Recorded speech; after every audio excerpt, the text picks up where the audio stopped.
The Adventures of Ulysses. By Charles Lamb. Preface. This work is designed as a supplement to the Adventures of Telemachus. It treats of the conduct and sufferings of Ulysses, the father of Telemachus. The picture which it exhibits is that of a brave man struggling with adversity.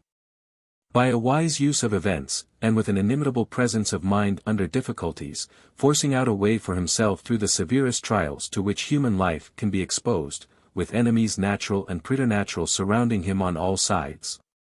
The agents in this tale, besides men and women, are giants, enchanters, sirens, things which denote external force or internal temptations, the twofold danger which a wise fortitude must expect to encounter in its course through this world. The fictions contained in it will be found to comprehend some of the most admired inventions of Grecian mythology. The groundwork of the story is as old as the Odyssey, but the moral and the coloring are comparatively modern. By avoiding the prolixity which marks the speeches and the descriptions in Homer, I have gained a rapidity to the narration which I hope will make it more attractive and give it more the air of a romance to young readers. Though I am sensible that by the curtailment I have sacrificed in many places the manners to the passion, the subordinate characteristics to the essential interest of the story. The attempt is not to be considered as seeking a comparison with any of the direct translations of the Odyssey, either in prose or verse, though if I were to state the obligations which I have had to one obsolete version, I should run the hazard of depriving myself of the very slender degree of reputation which I could hope to acquire from a trifle like the present undertaking. How do you find this book? Any thoughts about the book or the author? Any suggestion for improvement? Please take a moment to share your thoughts in a comment. If you like it, share it with your friends who might enjoy it as well. Subscribe to keep in touch. Visit completeaudiobooks.com for more quality content. Chapter 1. The Cicons. The fruit of the lotus tree.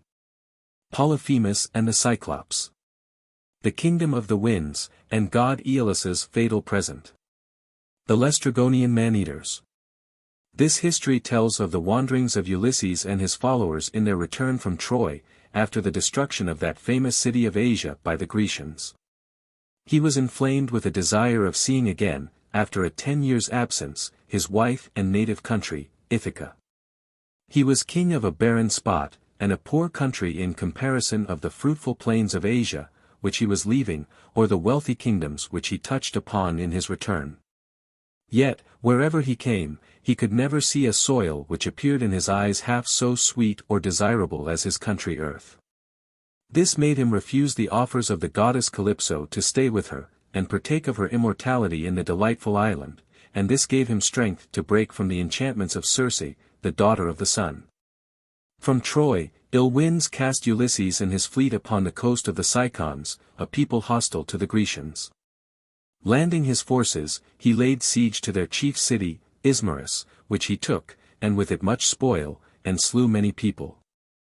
But success proved fatal to him. For his soldiers, elated with the spoil, and the good store of provisions which they found in that place, fell to eating and drinking, forgetful of their safety, till the Cicons, who inhabited the coast, had time to assemble their friends and allies from the interior, who, mustering in prodigious force, set upon the Grecians, while they negligently revelled and feasted, and slew many of them, and recovered the spoil. They, dispirited and thinned in their numbers, with difficulty made their retreat good to the ships. Thence they set sail, sad at heart, yet something cheered that with such fearful odds against them they had not all been utterly destroyed. A dreadful tempest ensued, which for 2 nights and 2 days tossed them about, but the 3rd day the weather cleared, and they had hopes of a favourable gale to carry them to Ithaca. But, as they doubled the Cape of Malea, suddenly a north wind arising drove them back as far as Cythera. After that, for the space of 9 days, contrary winds continued to drive them in an opposite direction to the point to which they were bound. And the 10th day they put in at a shore where a race of men dwell that are sustained by the fruit of the lotus tree.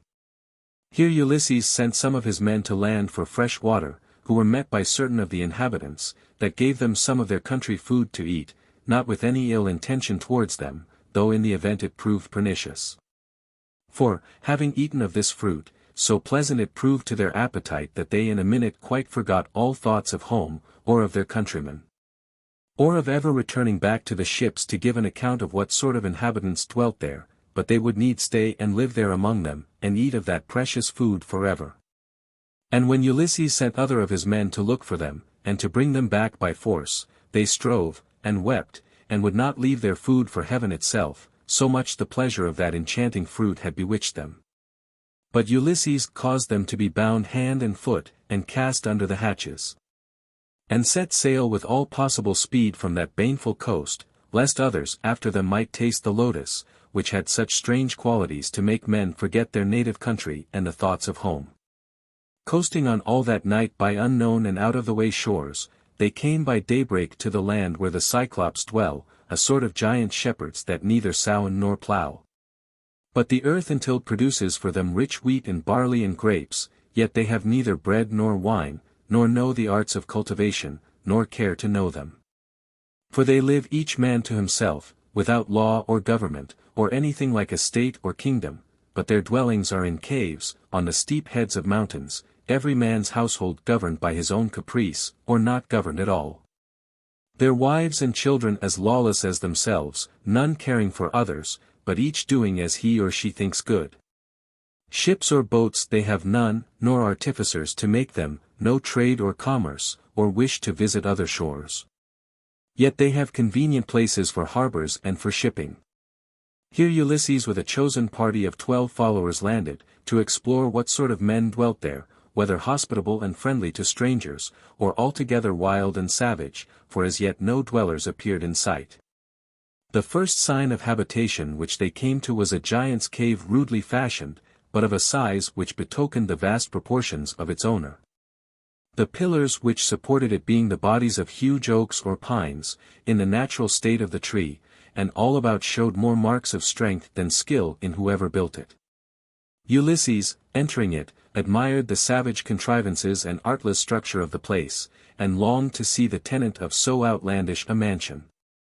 But well conjecturing that gifts would have more avail in extracting courtesy than strength would succeed in forcing it, from such a one as he expected to find the inhabitant, he resolved to flatter his hospitality with a present of Greek wine, of which he had store in 12 great vessels, so strong that no one ever drank it without an infusion of 20 parts of water to 1 of wine. Yet the fragrance of it even then so delicious that it would have vexed a man who smelled it to abstain from tasting it. But whoever tasted it, it was able to raise his courage to the height of heroic deeds. Taking with them a goatskin flagon full of this precious liquor, they ventured into the recesses of the cave. Here they pleased themselves a whole day with beholding the giant's kitchen, where the flesh of sheep and goats lay strewed, his dairy, where goat milk stood ranged in troughs and pails, his pens, where he kept his live animals. But those he had driven forth to pasture with him when he went out in the morning. While they were feasting their eyes with a sight of these curiosities, their ears were suddenly deafened with a noise like the falling of a house. It was the owner of the cave, who had been abroad all day feeding his flock, as his custom was, in the mountains, and now drove them home in the evening from pasture. He threw down a pile of firewood, which he had been gathering against supper time, before the mouth of the cave, which occasioned the crash they heard.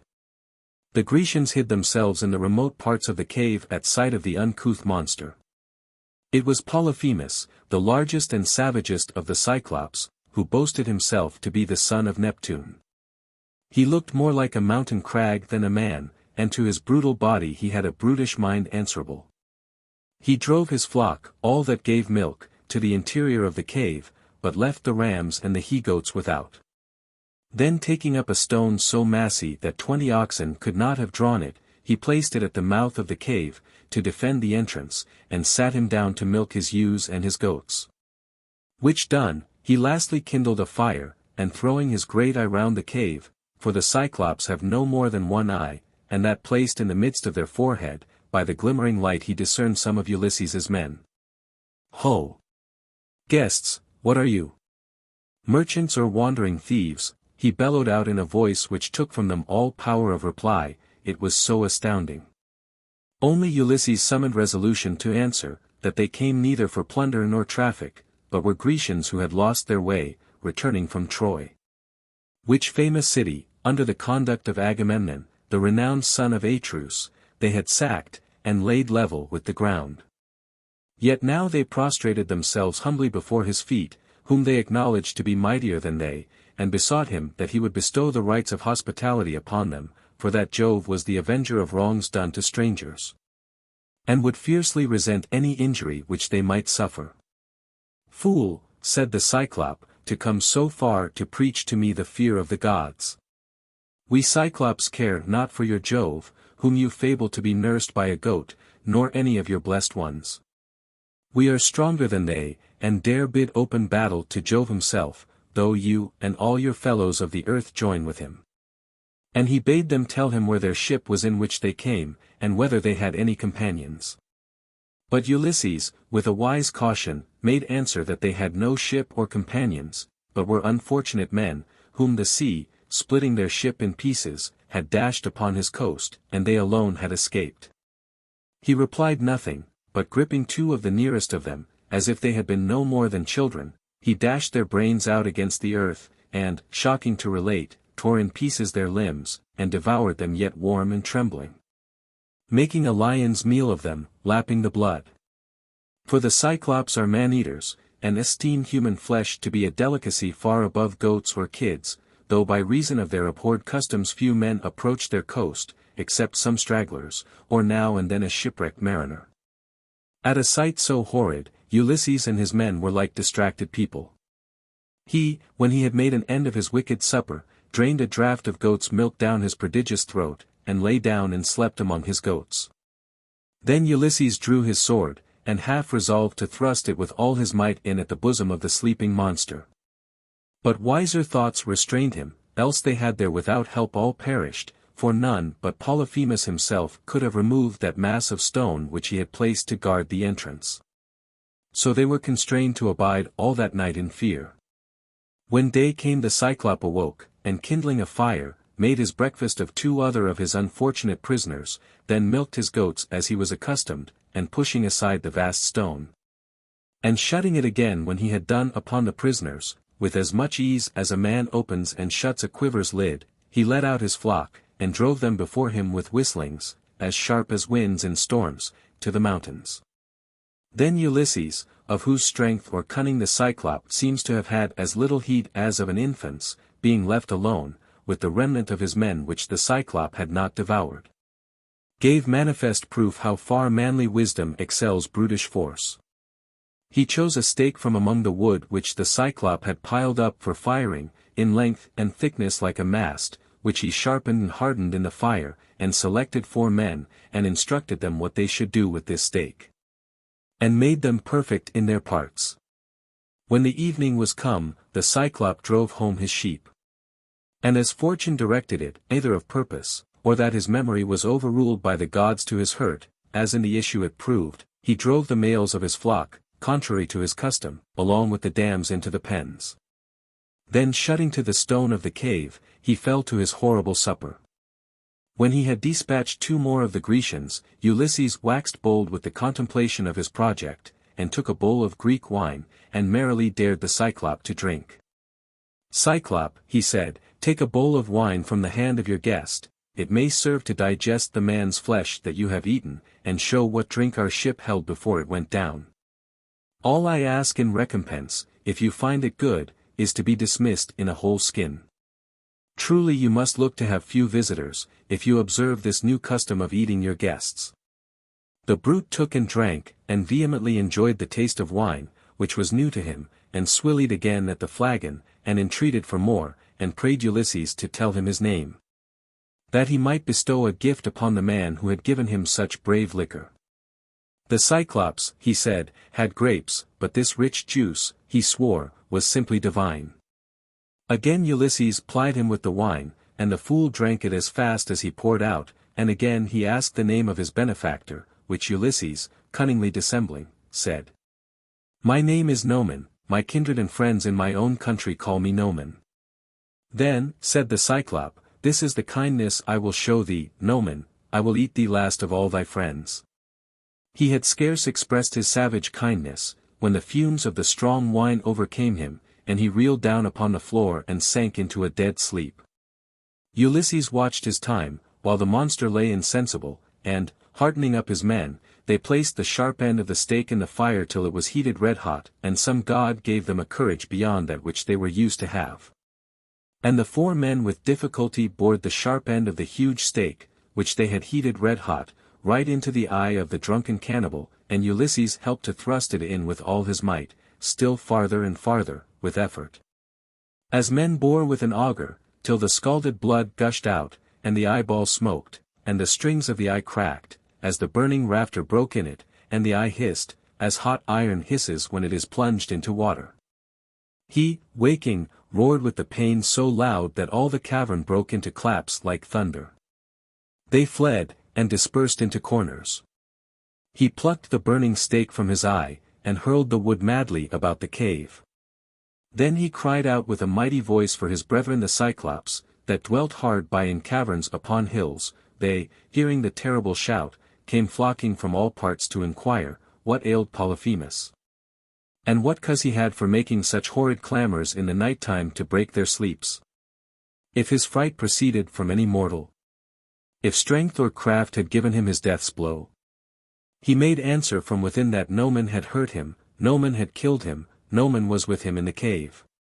They replied, if no man has hurt thee, and no man is with thee, then thou art alone, and the evil that afflicts thee is from the hand of heaven, which none can resist or help. So they left him and went their way, thinking that some disease troubled him.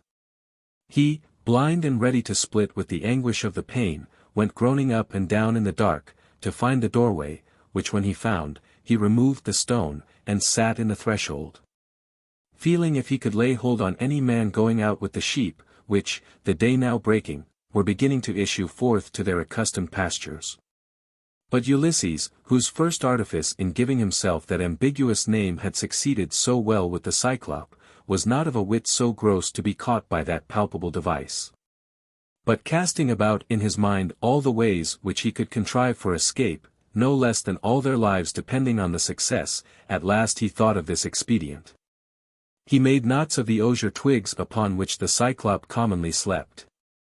With which he tied the fattest and fleeciest of the rams together, 3 in a rank, and under the belly of the middle ram he tied a man, and himself last, wrapping himself fast with both his hands in the rich wool of one, the fairest of the flock. And now the sheep began to issue forth very fast. The males went first, the females, unmilked, stood by, bleeding and requiring the hand of their shepherd in vain to milk them, their full bags sore with being unemptied, but he much sorer with the loss of sight. Still, as the males passed, he felt the backs of those fleecy fools, never dreaming that they carried his enemies under their bellies, so they passed on till the last ram came loaded with his wool and Ulysses together. He stopped that ram and felt him, and had his hand once in the hair of Ulysses, yet knew it not, and he chid the ram for being last, and spoke to it as if it understood him, and asked it whether it did not wish that its master had his eye again. Which that abominable Noman with his execrable rout had put out, when they had got him down with wine. And he willed the ram to tell him whereabouts in the cave his enemy lurked, that he might dash his brains and strew them about, to ease his heart of that tormenting revenge which rankled in it. After a deal of such foolish talk to the beast, he let it go.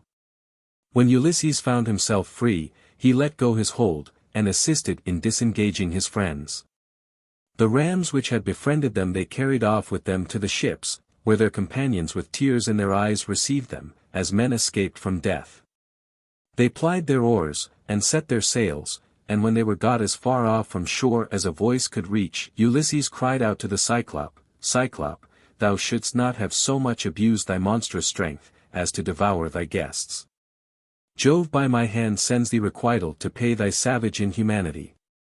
The Cyclops heard, and came forth enraged, and in his anger he plucked a fragment of a rock, and threw it with blind fury at the ships. It narrowly escaped lighting upon the bark in which Ulysses sat, but with the fall it raised so fierce an ebb as bore back the ship till it almost touched the shore. Cyclops, said Ulysses, if any ask thee who imposed on thee that unsightly blemish in thine eye, say it was Ulysses, son of Laertes, the king of Ithaca am I called, the waster of cities. Then they crowded sail, and beat the old sea, and forth they went with a forward gale, sad for forepast losses, yet glad to have escaped at any rate, till they came to the isle where Aeolus reigned, who is god of the winds. Here Ulysses and his men were courteously received by the monarch, who showed him his 12 children which have rule over the 12 winds. A month they stayed and feasted with him, and at the end of the month he dismissed them with many presents, and gave to Ulysses at parting an ox's hide, in which were enclosed all the winds, only he left abroad the western wind, to play upon their sails and waft them gently home to Ithaca. This bag, bound in a glittering silver band so close that no breath could escape, Ulysses hung up at the mast. His companions did not know its contents, but guessed that the monarch had given to him some treasures of gold or silver. 9 days they sailed smoothly, favored by the western wind, and by the 10th they approached so nigh as to discern lights kindled on the shores of their country earth, when, by ill fortune, Ulysses, overcome with fatigue of watching the helm, fell asleep. The mariners seized the opportunity, and one of them said to the rest, "A fine time has this leader of ours, wherever he goes he is sure of presents, when we come away empty-handed. And see what King Aeolus has given him, store no doubt of gold and silver." A word was enough to those covetous wretches, who quick as thought untied the bag, and, instead of gold, outrushed with mighty noise all the winds. Ulysses with the noise awoke, and saw their mistake, but too late, for the ship was driving with all the winds back far from Ithaca, far as to the island of Aeolus from which they had parted. In 1 hour measuring back what in 9 days they had scarcely tracked, and in sight of home too. Up he flew amazed, and, raving, doubted whether he should not fling himself into the sea for grief of his bitter disappointment. At last he hid himself under the hatches for shame. And scarce could he be prevailed upon, when he was told he was arrived again in the harbour of King Aeolus, to go himself or send to that monarch for a second succour. So much the disgrace of having misused his royal bounty, though it was the crime of his followers, and not his own, weighed upon him. And when at last he went, and took a herald with him, and came where the god sat on his throne, feasting with his children, he would not thrust in among them at their meat, but set himself down like one unworthy in the threshold.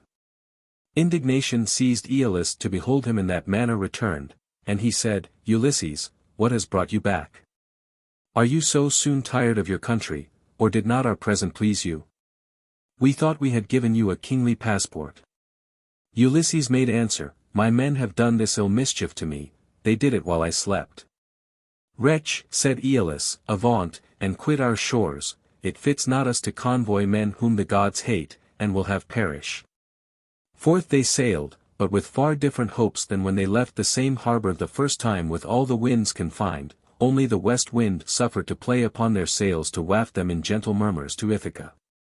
They were now the sport of every gale that blew, and despaired of ever seeing home more. Now those covetous mariners were cured of their surfeit for gold, and would not have touched it if it had lain in untold heaps before them. 6 days and nights they drove along, and on the 7th day they put into Lamos, a port of the Laestrygonians.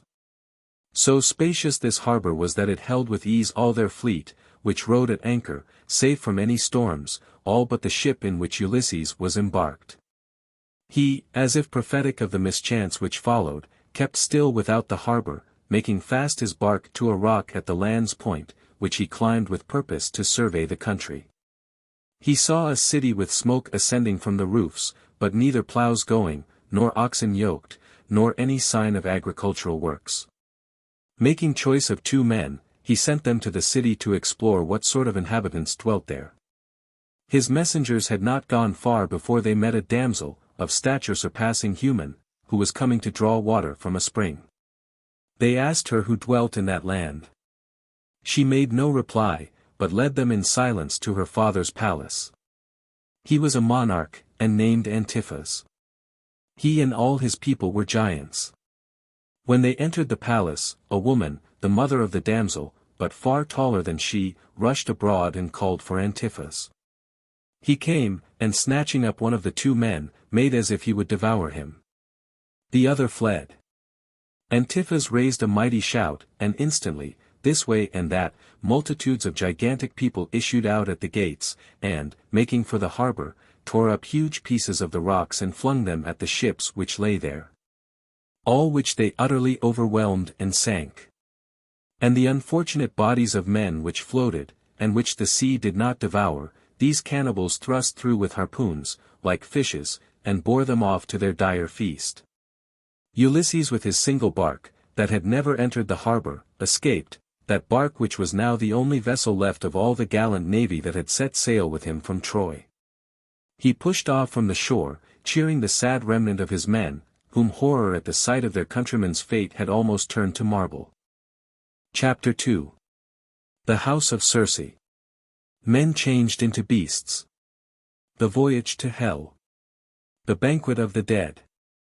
On went the single ship till it came to the island of Aeaea, where Circe, the dreadful daughter of the sun, dwelt. She was deeply skilled in magic, a haughty beauty, and had hair like the sun. The sun was her parent, and begot her and her brother Aeaetes, such another as herself, upon Perse, daughter to Oceanus.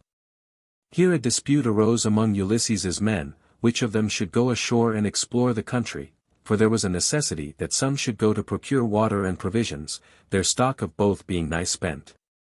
But their hearts failed them when they called to mind the shocking fate of their fellows whom the Laestrygonians had eaten, and those which the foul Cyclops Polyphemus had crushed between his jaws. Which moved them so tenderly in the recollection that they wept. But tears never yet supplied any man's wants. This Ulysses knew full well, and dividing his men, all that were left, into two companies, at the head of one of which was himself, and at the head of the other Eurylochus, a man of tried courage. He cast lots which of them should go up into the country, and the lot fell upon Eurylochus and his company, 22 in number, who took their leave, with tears, of Ulysses and his men that stayed. Whose eyes were the same wet badges of weak humanity, for they surely thought never to see these their companions again, but that on every coast where they should come they should find nothing but savages and cannibals. Eurylochus and his party proceeded up the country, till in a dale they descried the house of Circe, built of bright stone, by the roadside. Before her gate lay many beasts, as wolves, lions, leopards, which, by her art, of wild, she had rendered tame. These arose when they saw strangers, and ramped upon their hinder paws, and fawned upon Eurylochus and his men, who dreaded the effects of such monstrous kindness. And staying at the gate they heard the enchantress within, sitting at her loom, singing such strains as suspended all mortal faculties, while she wove a web, subtle and glorious, and of texture inimitable on earth. As all the housewiferys of the deities are. Strains so ravishingly sweet provoked even the sagest and prudentest heads among the party to knock and call at the gate. The shining gate the enchantress opened, and bade them come in and feast. They unwise followed, all but Eurylochus, who stayed without the gate, suspicious that some train was laid for them. Being entered, she placed them in chairs of state, and set before them meal and honey, and Smyrna wine, but mixed with baneful drugs of powerful enchantment. When they had eaten of these, and drunk of her cup, she touched them with her charming rod, and straight they were transformed into swine, having the bodies of swine, the bristles, and snout, and grunting noise of that animal.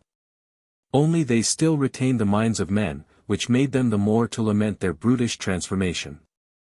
Having changed them, she shut them up in her sty with many more whom her wicked sorceries had formerly changed, and gave them swine's food, mast, and acorns, and chestnuts, to eat. Eurylochus, who beheld nothing of these sad changes from where he was stationed without the gate, only instead of his companions that entered, who he thought had all vanished by witchcraft, beheld a herd of swine, hurried back to the ship, to give an account of what he had seen. But so frightened and perplexed, that he could give no distinct report of anything, only he remembered a palace, and a woman singing at her work, and gates guarded by lions. But his companions, he said, were all vanished.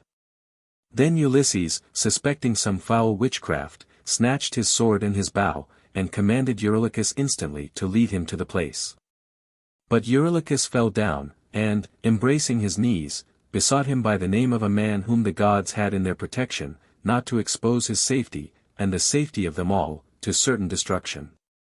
Do thou then stay, Eurylochus, answered Ulysses, eat thou and drink in the ship in safety, while I go alone upon this adventure. Necessity, from whose law is no appeal, compels me. So saying, he quitted the ship and went on shore, accompanied by none. None had the hardihood to offer to partake that perilous adventure with him, so much they dreaded the enchantments of the witch. Singly he pursued his journey till he came to the shining gates which stood before her mansion. But when he essayed to put his foot over her threshold, he was suddenly stopped by the apparition of a young man, bearing a golden rod in his hand, who was the god Mercury. He held Ulysses by the wrist, to stay his entrance. And, whither wouldest thou go? He said, O thou most erring of the sons of men. Knowest thou not that this is the house of great Circe, where she keeps thy friends in a loathsome sty, changed from the fair forms of men into the detestable and ugly shapes of swine? Art thou prepared to share their fate, from which nothing can ransom thee? But neither his words nor his coming from heaven could stop the daring foot of Ulysses, whom compassion for the misfortune of his friends had rendered careless of danger, which when the god perceived, he had pity to see valor so misplaced.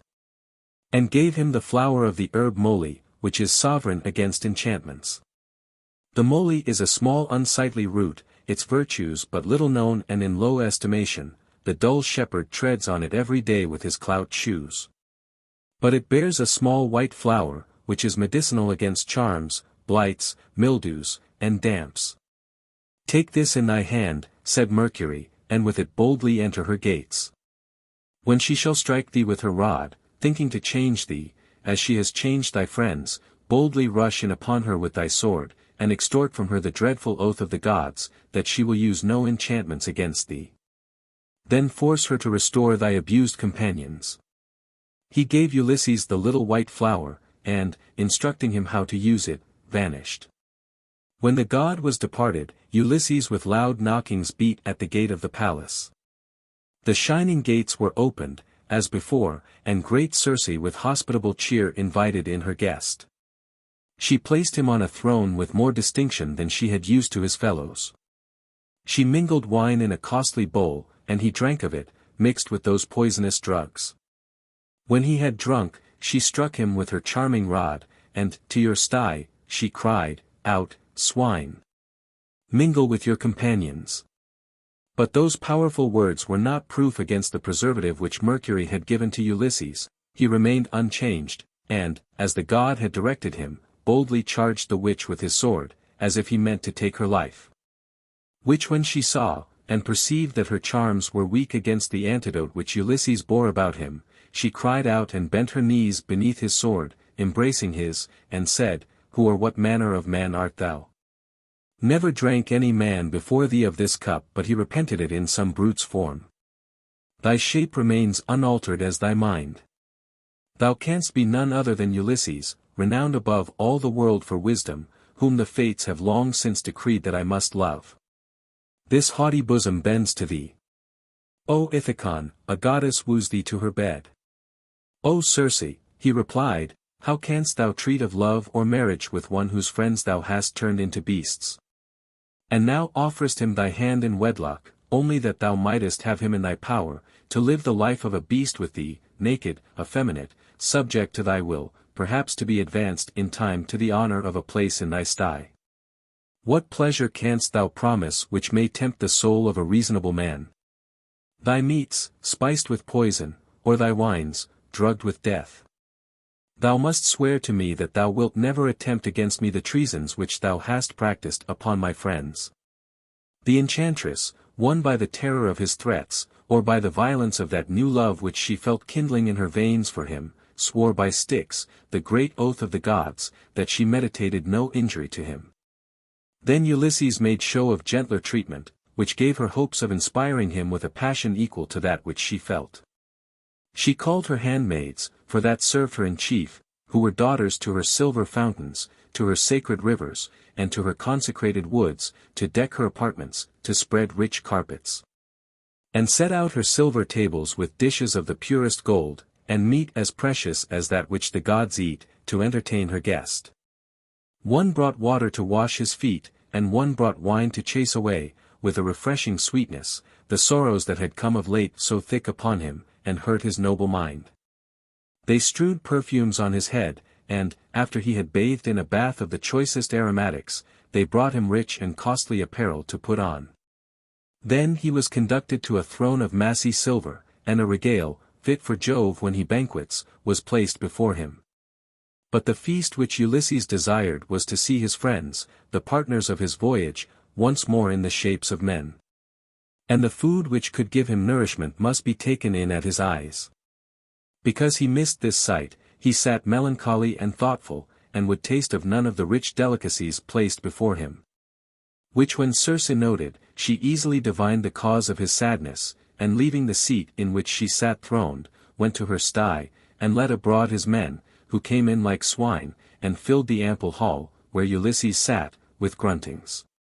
Hardly had he time to let his sad eye run over their altered forms and brutal metamorphosis, when, with an ointment which she smeared over them, suddenly their bristles fell off, and they started up in their own shapes, men as before. They knew their leader again, and clung about him, with joy of their late restoration, and some shame for their late change.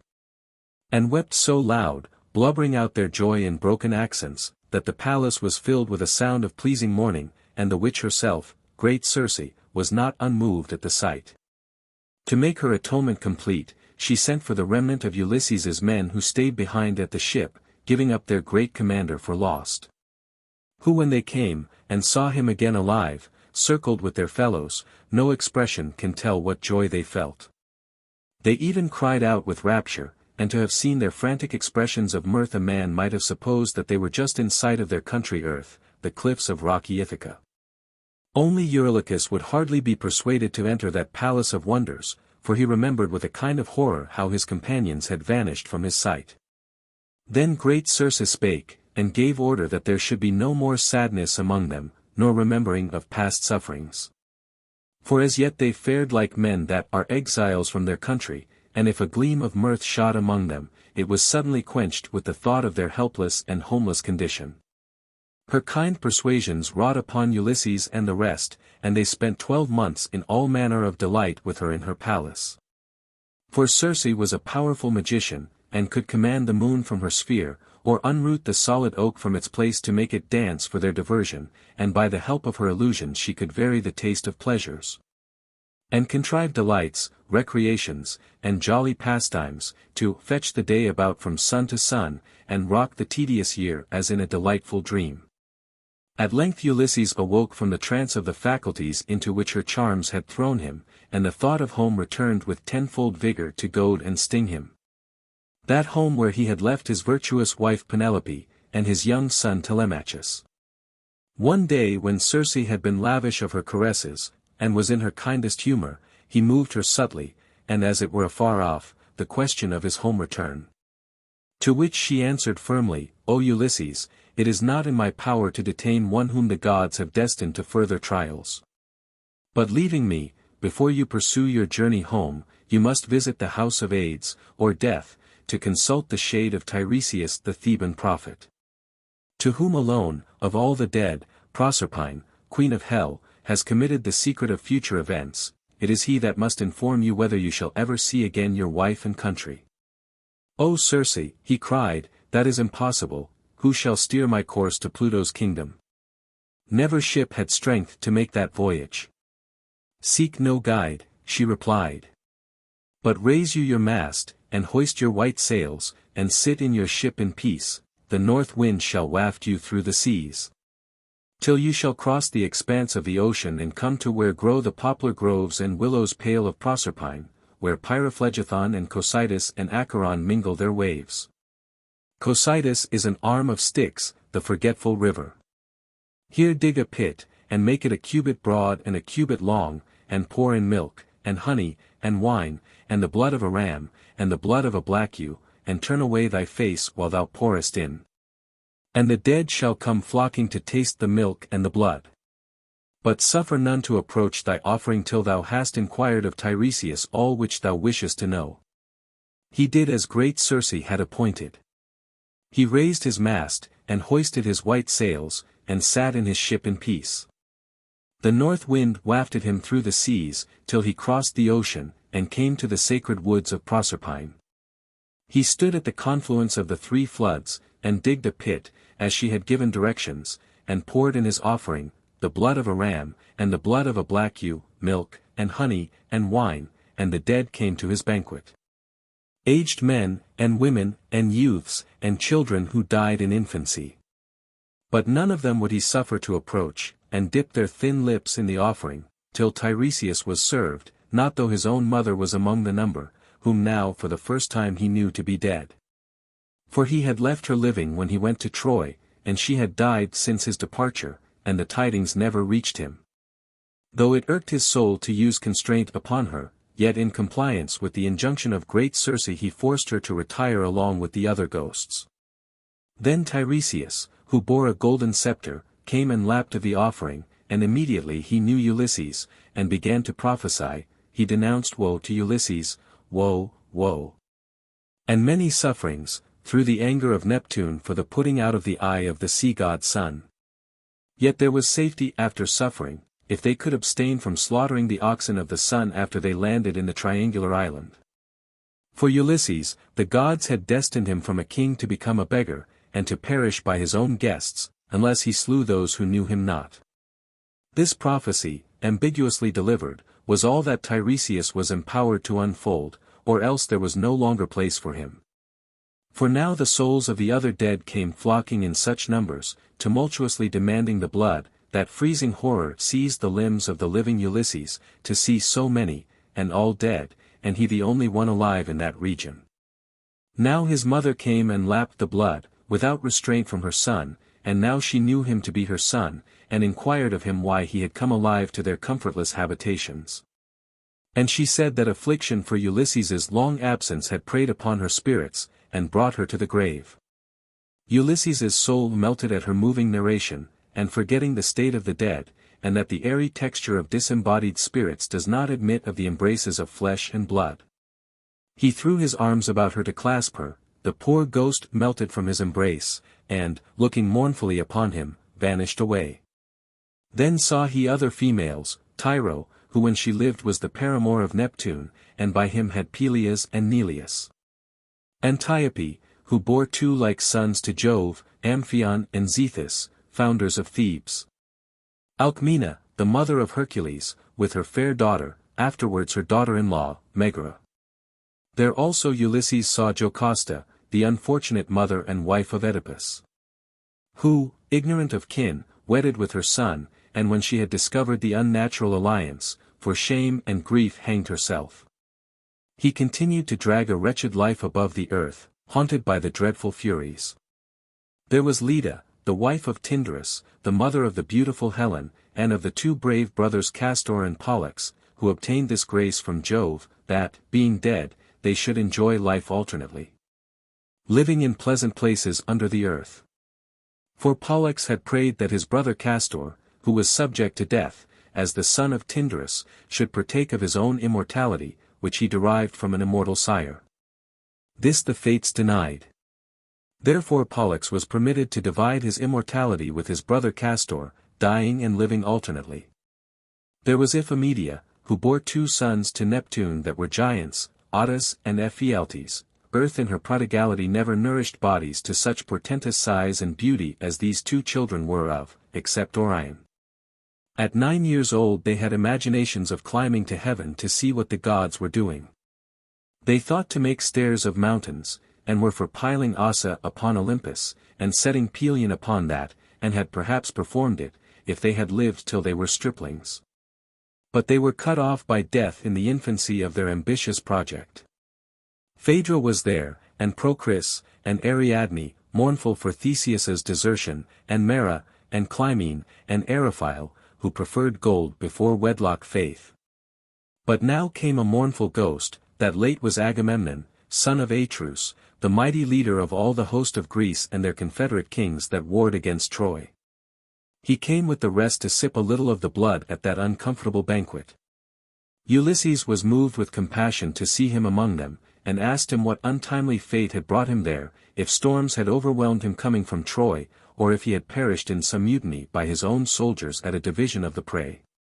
By none of these, he replied, did I come to my death, but slain at a banquet to which I was invited by Aegisthus after my return home.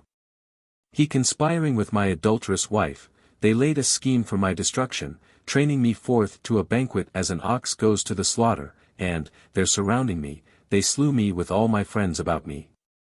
Clytemnestra, my wicked wife, forgetting the vows which she swore to me in wedlock, would not lend a hand to close my eyes in death. But nothing is so heaped with impieties as such a woman, who would kill her spouse that married her a maid. When I brought her home to my house a bride, I hoped in my heart that she would be loving to me and to my children. Now, her black treacheries have cast a foul aspersion on her whole sex. Blessed husbands will have their loving wives in suspicion for her bad deeds. Alas, said Ulysses, there seems to be a fatality in your royal house of Atreus, and that they are hated of Jove for their wives. For Helen's sake, your brother Menelaus's wife, what multitudes fell in the wars of Troy. Agamemnon replied, for this cause be not thou more kind than wise to any woman.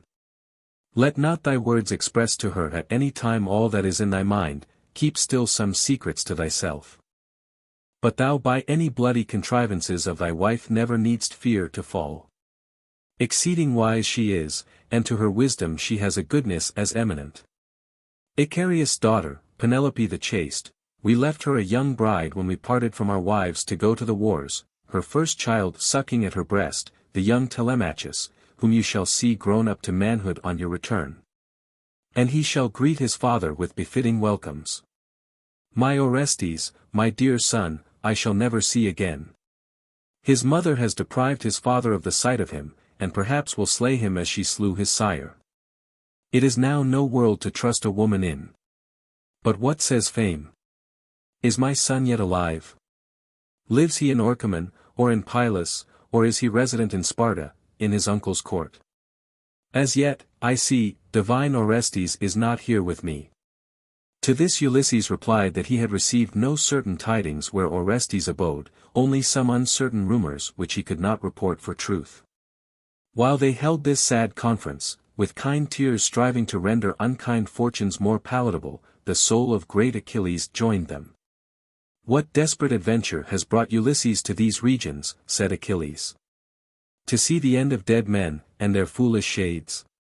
Ulysses answered him that he had come to consult Tiresias respecting his voyage home. But thou, O son of Thetis, said he, why dost thou disparage the state of the dead? Seeing that as alive thou didst surpass all men in glory, thou must needs retain thy preeminence here below, so great Achilles triumphs over death. But Achilles made reply that he had much rather be a peasant slave upon the earth than reign over all the dead. So much did the inactivity and slothful condition of that state displease his unquenchable and restless spirit. Only he inquired of Ulysses if his father Peleus were living, and how his son Neoptolemus conducted himself. Of Peleus Ulysses could tell him nothing. But of Neoptolemus he thus bore witness, from Scyros I convoyed your son by sea to the Greeks, where I can speak of him, for I knew him. He was chief in council, and in the field. When any question was proposed, so quick was his conceit in the forward apprehension of any case, that he ever spoke first, and was heard with more attention than the older heads. Only myself and aged Nestor could compare with him in giving advice. In battle I cannot speak his praise, unless I could count all that fell by his sword. I will only mention one instance of his manhood. When we sat hid in the belly of the wooden horse, in the ambush which deceived the Trojans to their destruction, I, who had the management of that stratagem, still shifted my place from side to side to note the behavior of our men. In some I marked their hearts trembling, through all the pains which they took to appear valiant, and in others tears, that in spite of manly courage would gush forth. And to say truth, it was an adventure of high enterprise, and as perilous a stake as was ever played in war's game. But in him I could not observe the least sign of weakness, no tears nor tremblings, but his hand still on his good sword, and ever urging me to set open the machine and let us out before the time was come for doing it. And when we sallied out he was still first in that fierce destruction and bloody midnight desolation of King Priam's city. This made the soul of Achilles to tread a swifter pace, with high-raised feet, as he vanished away, for the joy which he took in his son being applauded by Ulysses. A sad shade stalked by, which Ulysses knew to be the ghost of Ajax, his opponent, when living, in that famous dispute about the right of succeeding to the arms of the deceased Achilles. They being adjudged by the Greeks to Ulysses, as the prize of wisdom above bodily strength, the noble Ajax in despite went mad, and slew himself. The sight of his rival turned to a shade by his dispute so subdued the passion of emulation in Ulysses that for his sake he wished that judgment in that controversy had been given against himself. Rather than so illustrious a chief should have perished for the desire of those arms which his prowess, second only to Achilles in fight, so eminently had deserved. Ajax, he cried, all the Greeks mourn for thee as much as they lamented for Achilles. Let not thy wrath burn forever, great son of Telamon. Ulysses seeks peace with thee, and will make any atonement to thee that can appease thy hurt spirit. But the shade stalked on, and would not exchange a word with Ulysses, though he prayed it with many tears and many earnest entreaties. He might have spoke to me, said Ulysses, since I spoke to him. But I see the resentments of the dead are eternal. Then Ulysses saw a throne on which was placed a judge distributing sentence. He that sat on the throne was Minos, and he was dealing out just judgments to the dead. He it is that assigns them their place in bliss or woe. Then came by a thundering ghost, the large-limbed Orion, the mighty hunter, who was hunting there the ghosts of the beasts which he had slaughtered in desert hills upon the earth. For the dead delight in the occupations which pleased them in the time of their living upon the earth. There was Tityus suffering eternal pains because he had sought to violate the honor of Latona, as she passed from Pytho into Panopeus. 2 vultures sat perpetually preying upon his liver with their crooked beaks, which as fast as they devoured, is forever renewed, nor can he fray them away with his great hands. There was Tantalus, plagued for his great sins, standing up to his chin in water, which he can never taste, but still as he bows his head, thinking to quench his burning thirst, instead of water he licks up unsavory dust. All fruits pleasant to the sight, and of delicious flavor, hang in ripe clusters about his head, seeming as though they offered themselves to be plucked by him. But when he reaches out his hand, some wind carries them far out of his sight into the clouds. So he is starved in the midst of plenty by the righteous doom of Jove, in memory of that inhuman banquet at which the sun turned pale, when the unnatural father served up the limbs of his little son in a dish, as meat for his divine guests. There was Sisyphus, that sees no end to his labors. His punishment is, to be forever rolling up a vast stone to the top of a mountain, which, when it gets to the top, falls down with a crushing weight, and all his work is to be begun again. He was bathed all over in sweat, that reeked out a smoke which covered his head like a mist. His crime had been the revealing of state secrets. There Ulysses saw Hercules, not that Hercules who enjoys immortal life in heaven among the gods, and is married to Hebe or Youth, but his shadow, which remains below. About him the dead flocked as thick as bats, hovering around, and cuffing at his head, he stands with his dreadful bow, ever in the act to shoot. There also might Ulysses have seen and spoken with the shades of Theseus, and Pirithous, and the old heroes, but he had conversed enough with horrors. Therefore, covering his face with his hands, that he might see no more spectres, he resumed his seat in his ship, and pushed off. The bark moved of itself without the help of any oar, and soon brought him out of the regions of death into the cheerful quarters of the living, and to the island of Aeaea, whence he had set forth. Chapter 3. The Song of the Sirens. Scylla and Charybdis. The oxen of the sun, the judgment. The crew killed by lightning. Unhappy man, who at thy birth wast appointed twice to die. Others shall die once. But thou, besides that death that remains for thee, common to all men, hast in thy lifetime visited the shades of death. Thee Scylla, thee Charybdis, expect. Thee the deathful sirens lie in wait for, that taint the minds of whoever listen to them with their sweet singing. Whosoever shall but hear the call of any siren, he will so despise both wife and children through their sorceries that the stream of his affection never again shall set homewards, nor shall he take joy in wife or children thereafter. Or they in him. With these prophetic greetings great Circe met Ulysses on his return. He besought her to instruct him in the nature of the Sirens, and by what method their baneful allurements were to be resisted. They are sisters three, she replied, that sit in a mead, by which your ship must needs pass, circled with dead men's bones. These are the bones of men whom they have slain, after with fawning invitements they have enticed them into their fun. Yet such is the celestial harmony of their voice accompanying the persuasive magic of their words, that, knowing this, you shall not be able to withstand their enticements. Therefore, when you are to sail by them, you shall stop the ears of your companions with wax, that they may hear no note of that dangerous music. But for yourself, that you may hear, and yet live, give them strict command to bind you hand and foot to the mast, and in no case to set you free, till you are out of the danger of the temptation, though you should entreat it. And implore it ever so much, but to bind you rather the more for your requesting to be loosed. So shall you escape that snare. Ulysses then prayed her that she would inform him what Scylla and Charybdis were, which she had taught him by name to fear. She replied, sailing from Aeaea to Trinacria, you must pass at an equal distance between two fatal rocks. Incline never so little either to the one side or the other, and your ship must meet with certain destruction.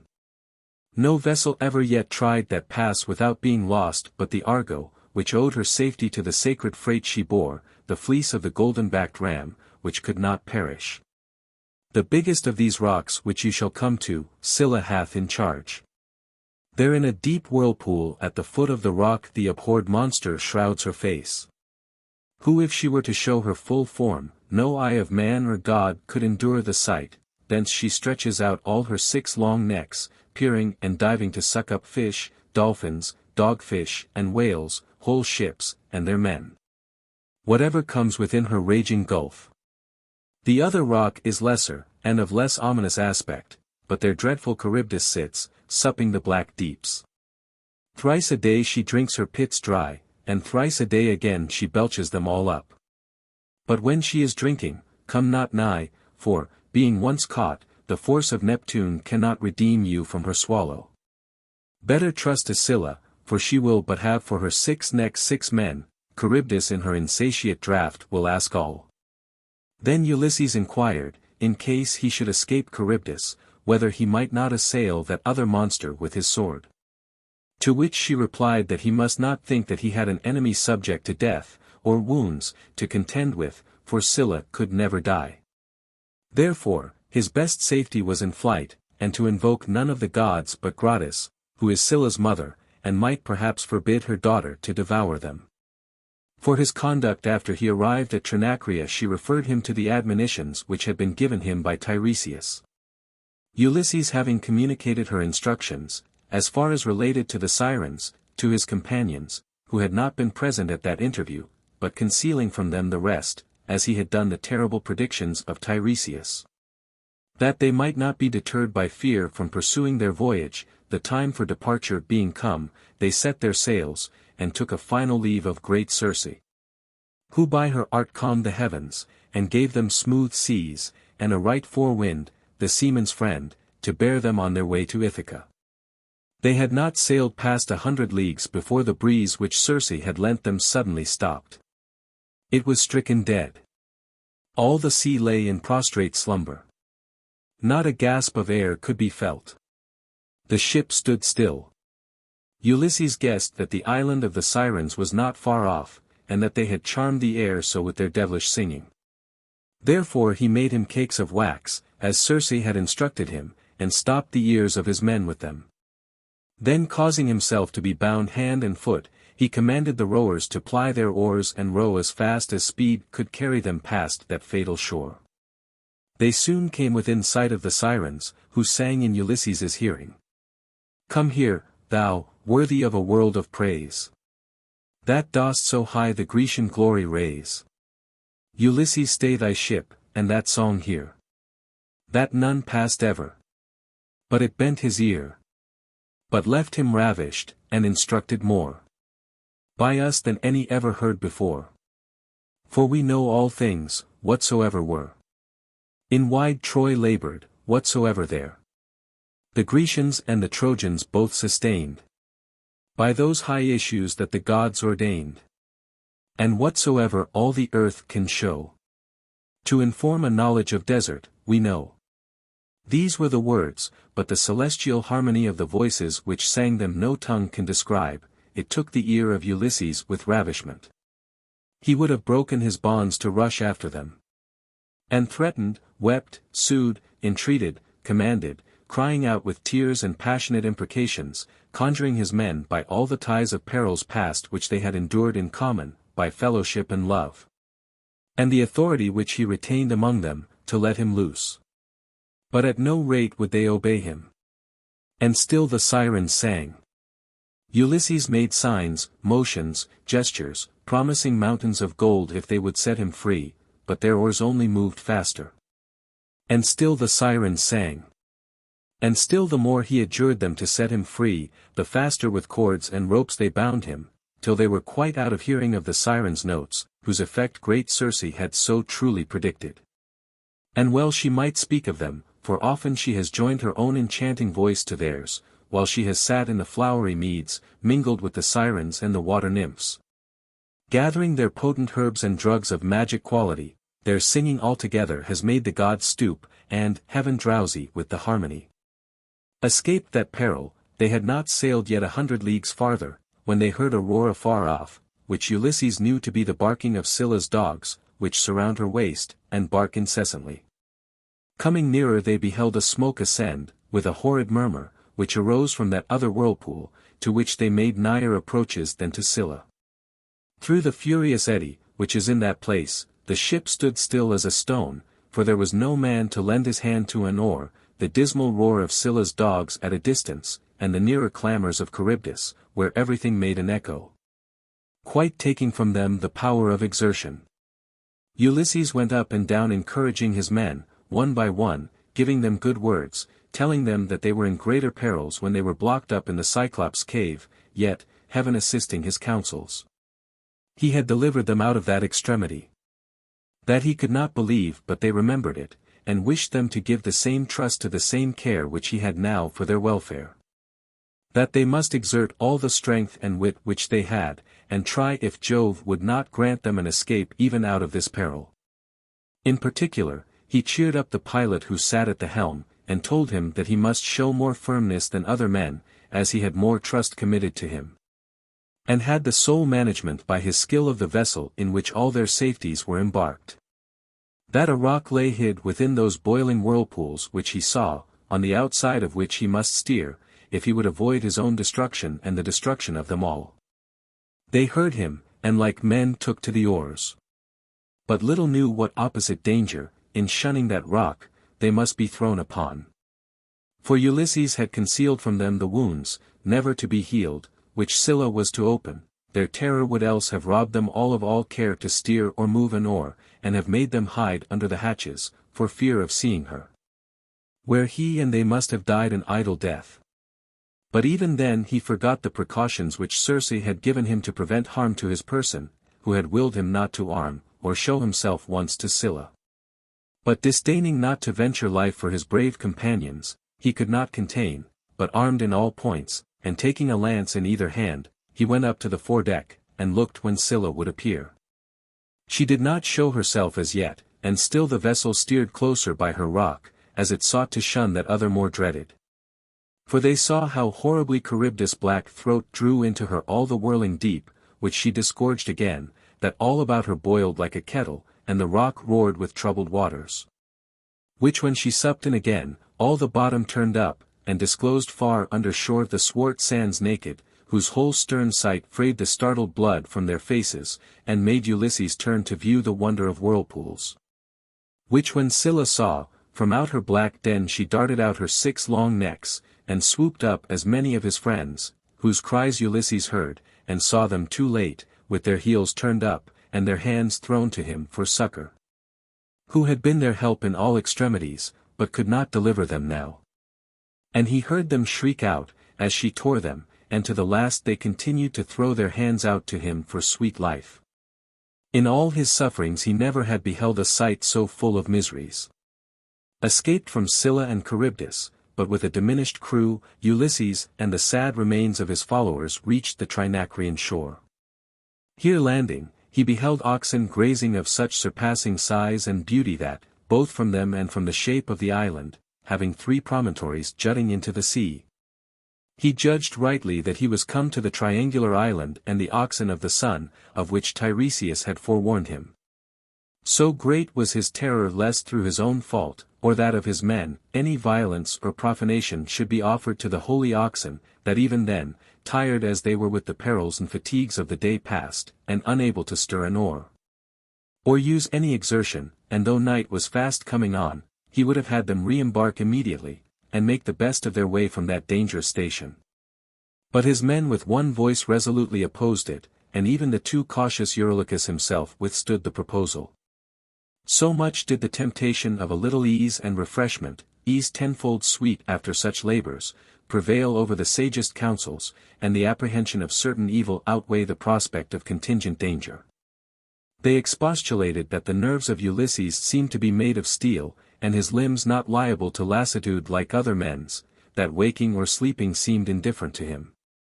But that they were men, not gods, and felt the common appetites for food and sleep. That in the night time all the winds most destructive to ships are generated.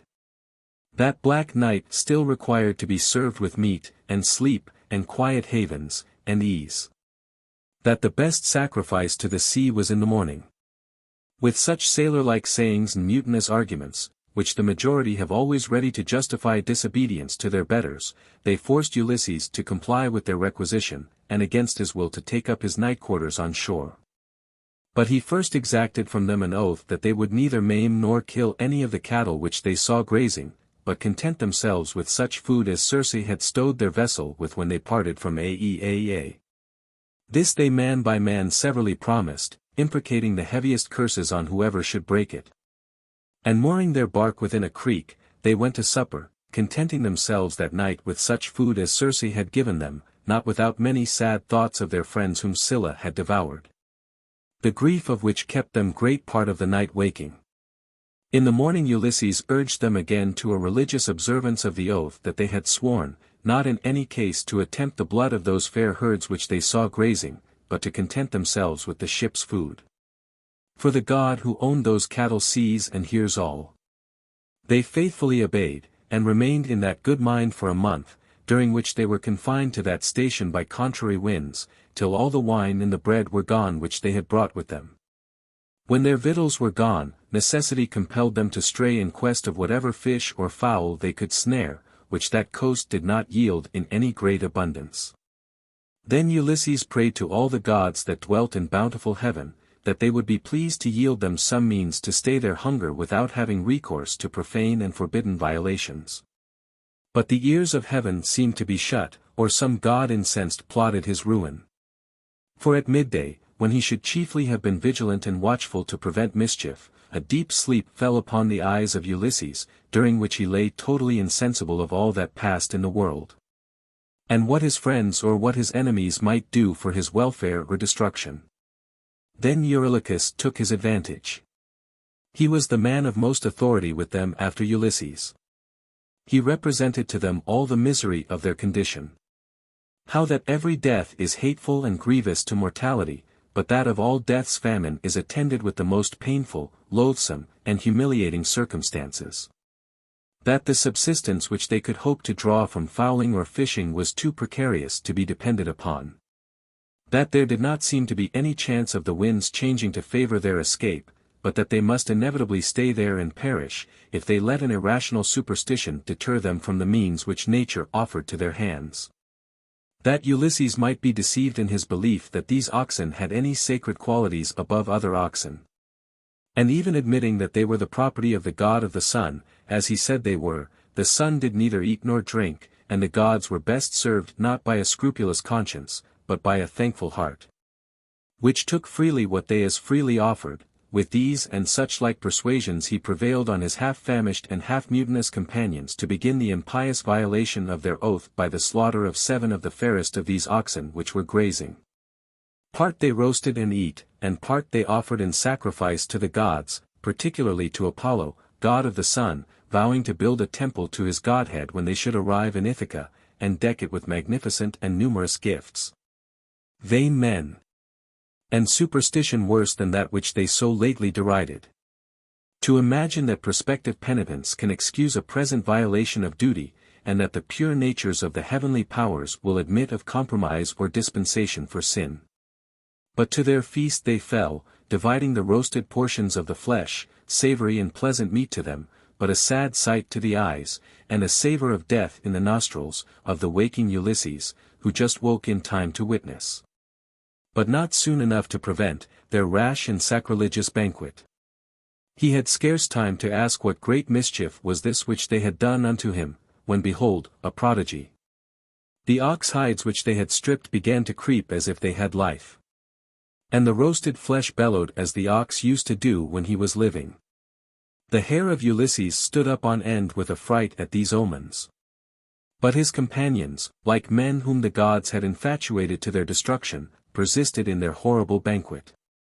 The sun from his burning chariot saw how Ulysses's men had slain his oxen, and he cried to his father Jove, "Revenge me upon these impious men who have slain my oxen, which it did me good to look upon when I walked my heavenly round. In all my daily course I never saw such bright and beautiful creatures as those my oxen were." The father promised that ample retribution should be taken of those accursed men, which was fulfilled shortly after, when they took their leaves of the fatal island. 6 days they feasted in spite of the signs of heaven, and on the 7th, the wind changing, they set their sails and left the island, and their hearts were cheerful with the banquets they had held. All but the heart of Ulysses, which sank within him, as with wet eyes he beheld his friends, and gave them for lost, as men devoted to divine vengeance. Which soon overtook them. For they had not gone many leagues before a dreadful tempest arose, which burst their cables, down came their mast, crushing the skull of the pilot in its fall. Off he fell from the stern into the water, and the bark wanting his management drove along at the wind's mercy, thunders roared, and terrible lightnings of Jove came down.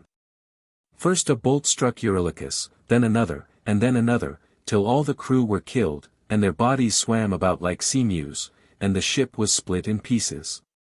Only Ulysses survived. And he had no hope of safety but in tying himself to the mast, where he sat riding upon the waves, like one that in no extremity would yield to fortune. 9 days was he floating about with all the motions of the sea, with no other support than the slender mast under him, till the 10th night cast him, all spent and weary with toil, upon the friendly shores of the island Ogygia. Chapter 4. The Island of Calypso. Immortality refused.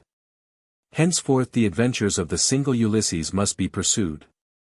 Of all those faithful partakers of his toil, who with him left Asia, laden with the spoils of Troy, now not one remains, but all a prey to the remorseless waves, and food for some great fish.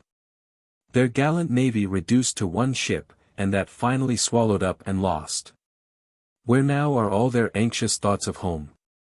That perseverance with which they went through the severest sufferings and the hardest labors to which poor seafarers were ever exposed, that their toils at last might be crowned with the sight of their native shores and wives at Ithaca. Ulysses is now in the isle Ogygia, called the Delightful Island. The poor shipwrecked chief, the slave of all the elements, is once again raised by the caprice of fortune into a shadow of prosperity. He that was cast naked upon the shore, bereft of all his companions, has now a goddess to attend upon him, and his companions are the nymphs which never die. Who has not heard of Calypso? Her grove crowned with alders and poplars. Her grotto, against which the luxuriant vine laid forth his purple grapes, her ever-new delights, crystal fountains, running brooks, meadows flowering with sweet balm, gentle and with violet. Blue violets which like veins enameled the smooth breasts of each fragrant mead. It were useless to describe over again what has been so well told already, or to relate those soft arts of courtship which the goddess used to detain Ulysses. The same in kind which she afterwards practiced upon his less wary son, whom Minerva, in the shape of Mentor, hardly preserved from her snares, when they came to the delightful island together in search of the scarce departed Ulysses. A memorable example of married love, and a worthy instance how dear to every good man his country is, was exhibited by Ulysses. If Circe loved him sincerely, Calypso loves him with tenfold more warmth and passion. She can deny him nothing, but his departure. She offers him everything, even to a participation of her immortality. If he will stay and share in her pleasures, he shall never die. But death with glory has greater charms for a mind heroic than a life that shall never die with shame. And when he pledged his vows to his Penelope, he reserved no stipulation that he would forsake her whenever a goddess should think him worthy of her bed, but they had sworn to live and grow old together. And he would not survive her if he could, no meanly share in immortality itself, from which she was excluded. These thoughts kept him pensive and melancholy in the midst of pleasure. His heart was on the seas, making voyages to Ithaca. 12 months had worn away, when Minerva from heaven saw her favorite, how he sat still pining on the seashores, his daily custom, wishing for a ship to carry him home. She, who is wisdom herself, was indignant that so wise and brave a man as Ulysses should be held in effeminate bondage by an unworthy goddess. And at her request her father Jove ordered Mercury to go down to the earth to command Calypso to dismiss her guest. The divine messenger tied fast to his feet his winged shoes, which bear him over land and seas, and took in his hand his golden rod, the ensign of his authority. Then wheeling in many an airy round, he stayed not till he alighted on the firm top of the mountain Pieria. Thence he fetched a second circuit over the seas, kissing the waves in his flight with his feet, as light as any seamew fishing dips her wings, till he touched the isle Ogygia. And soared up from the blue sea to the grotto of the goddess to whom his errand was ordained. His message struck a horror, checked by love, through all the faculties of Calypso. She replied to it, incensed, "You gods are insatiate, past all that live, in all things which you affect, which makes you so envious and grudging. It afflicts you to the heart, and any goddess seeks the love of a mortal man in marriage, though you yourselves without scruple link yourselves to women of the earth. So it fared with you, when the delicious-fingered morning shared Orion's bed. You could never satisfy your hate and your jealousy till you had incensed the chastity-loving dame, Diana, who leads the precise life, to come upon him by stealth in Ortygia, and pierce him through with her arrows. And when rich-haired Ceres gave the reins to her affections, and took Iasion, well worthy, to her arms, the secret was not so cunningly kept but Jove had soon notice of it, and the poor mortal paid for his felicity with death. Struck through with lightnings. And now you envy me the possession of a wretched man whom tempests have cast upon my shores, making him lawfully mine, whose ship Jove rent in pieces with his hot thunderbolts, killing all his friends. Him I have preserved, loved, nourished. Made him mine by protection, my creature, by every tie of gratitude, mine, have vowed to make him deathless like myself, him you will take from me. But I know your power, and that it is vain for me to resist. Tell your king that I obey his mandates."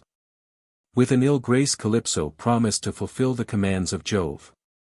And, Mercury departing, she went to find Ulysses, where he sat outside the grotto, not knowing of the heavenly message, drowned in discontent, not seeing any human probability of his ever returning home. She said to him, "Unhappy man, no longer afflict yourself with pining after your country, but build you a ship, with which you may return home, since it is the will of the gods. Who, doubtless, as they are greater in power than I, are greater in skill, and best can tell what is fittest for man. But I call the gods and my inward conscience to witness that I have no thought but what stood with thy safety, nor would have done or counselled anything against thy good. I persuaded thee to nothing which I should not have followed myself in thy extremity, for my mind is innocent and simple. Oh, if thou knewest what dreadful sufferings thou must yet endure before ever thou reachest thy native land, thou wouldest not esteem so hardly of a goddess's offer to share her immortality with thee. Nor, for a few years' enjoyment of a perishing Penelope, refuse an imperishable and never-dying life with Calypso." He replied, "Ever-honored, great Calypso, let it not displease thee, that I a mortal man desire to see and converse again with a wife that is mortal. Human objects are best fitted to human infirmities.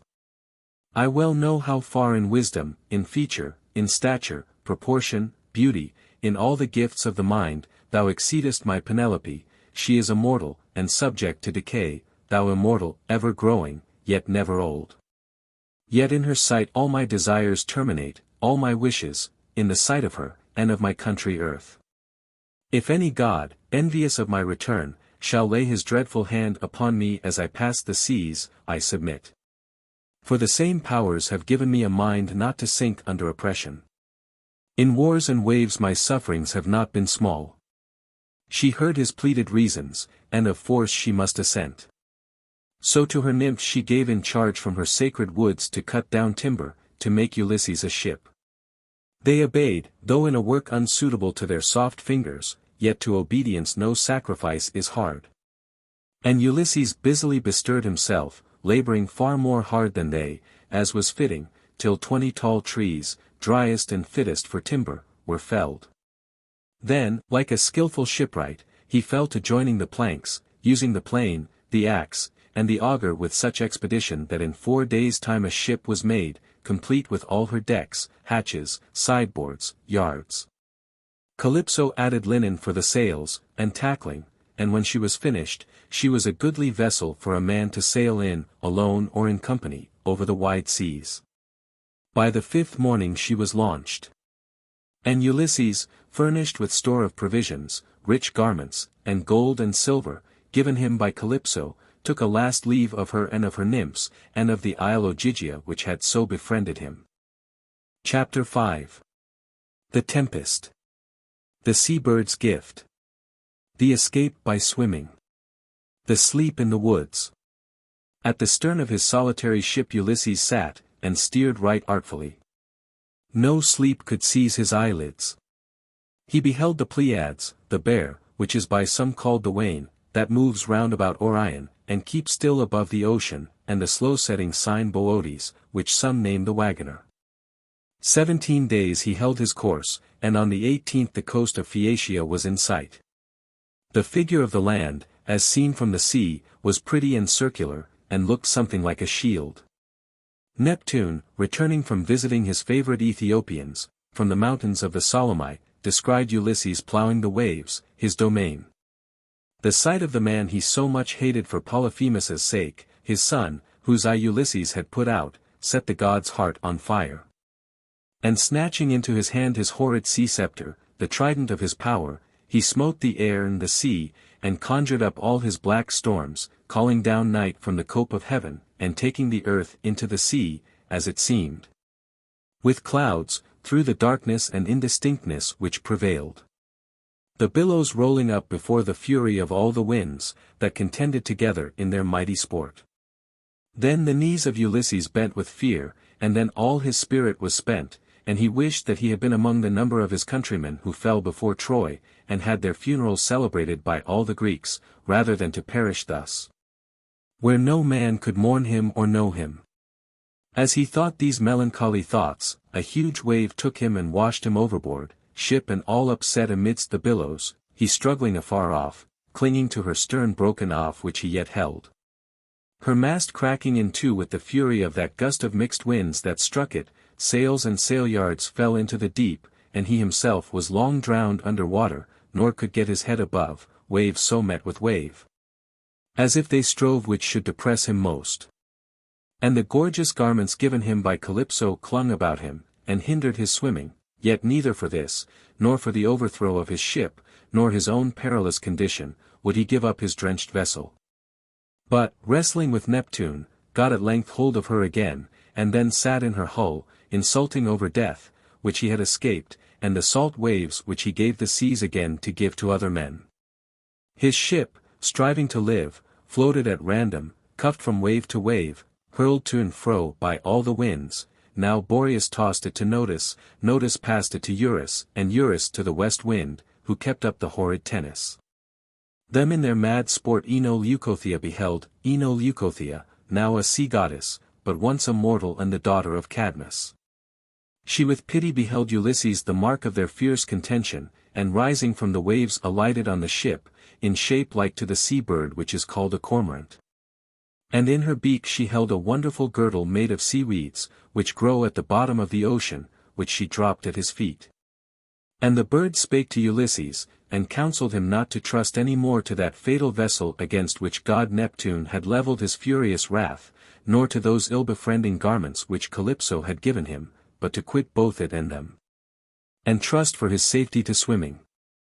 And here, said the seeming bird, take this girdle and tie about your middle, which has virtue to protect the wearer at sea, and you shall safely reach the shore, but when you have landed, cast it far from you back into the sea. He did as the sea-bird instructed him, he stripped himself naked, and, fastening the wondrous girdle about his middle, cast himself into the seas to swim. The bird dived past his sight into the fathomless abyss of the ocean. 2 days and 2 nights he spent in struggling with the waves, though sore buffeted, and almost spent, never giving up himself for lost, such confidence he had in that charm which he wore about his middle, and in the words of that divine bird.